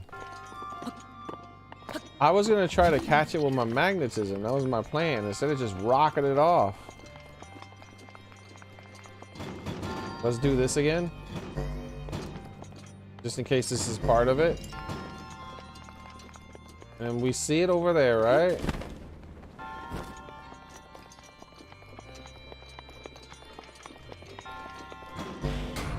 No, why did it fall like normal speed?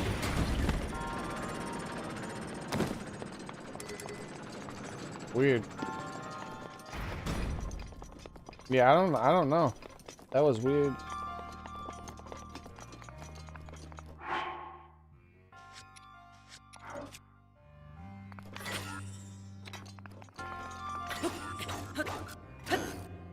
Yeah, my lightsaber, son.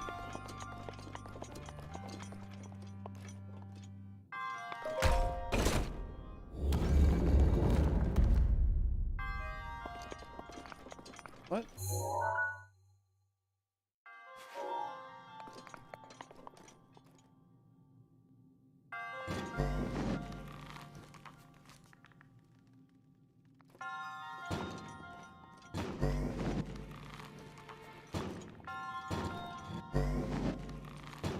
Bro, it does not even suck them back up. They just disappear.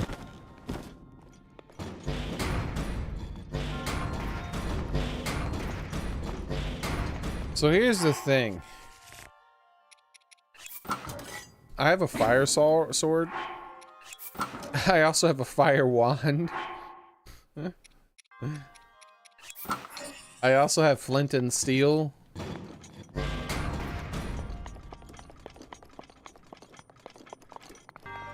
I also have heavy equipment that I could put on that location. But we'll just do it the old-fashioned way, huh?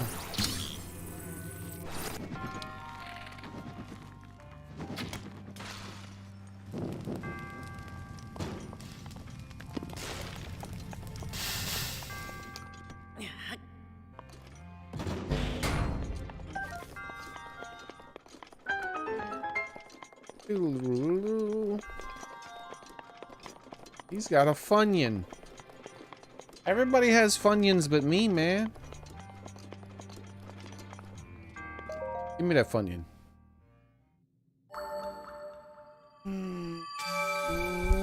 Give me the Funyun!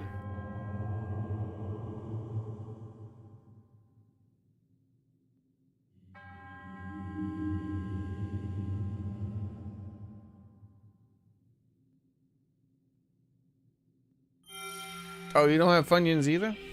That's a shame.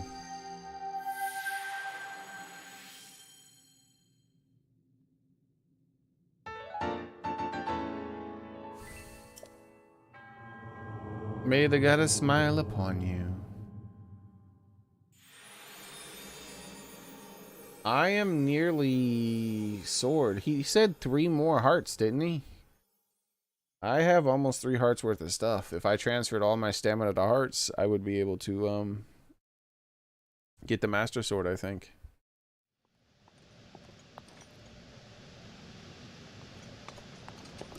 Alright, guys. I didn't do the amiibos, but can't do everything. I did not make anywhere near as much progress today as I thought I would.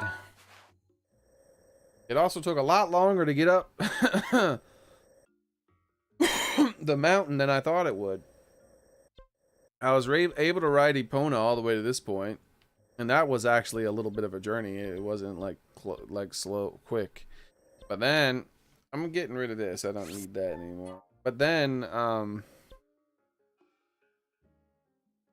Epona, I had to drop off Epona and run the rest of the way dealing with the heat until there. Look at that. I got halfway to go around the city dealing with that heat. That's crazy.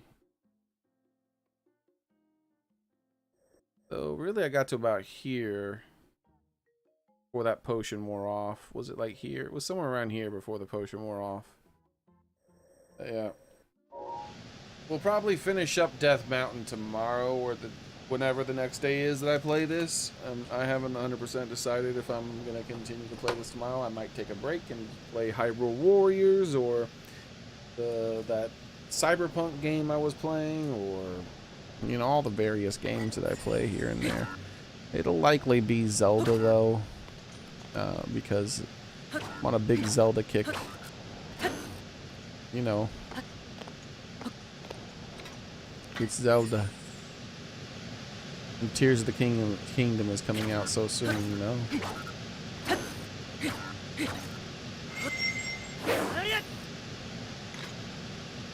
So that's gonna be it for today, guys. Thank you very much for coming. I appreciate it. You guys were great. I hope you all have a nice day. I'm gonna do my best to do the same. Thank you for following, and thank you for subscribing and doing all the things that you guys do and support me. I appreciate it. You guys are great. Oh look, the big hand. that's me giving you a high five. That's what that is. Thanks. Thanks for everything, guys. That's awesome hanging out with you guys and playing the games and hanging out and doing things and hanging out. Alright. It's a lot of hanging out, man. It's a lot of hanging out. Hot finger! Oh, that was way up. That was much higher up than I thought. That's a big hand. Hey, give me my arrow. Did I get it? No, my arrow, it's gone. Alright. Have a nice one, everyone. Thank you again. Good night and goodbye.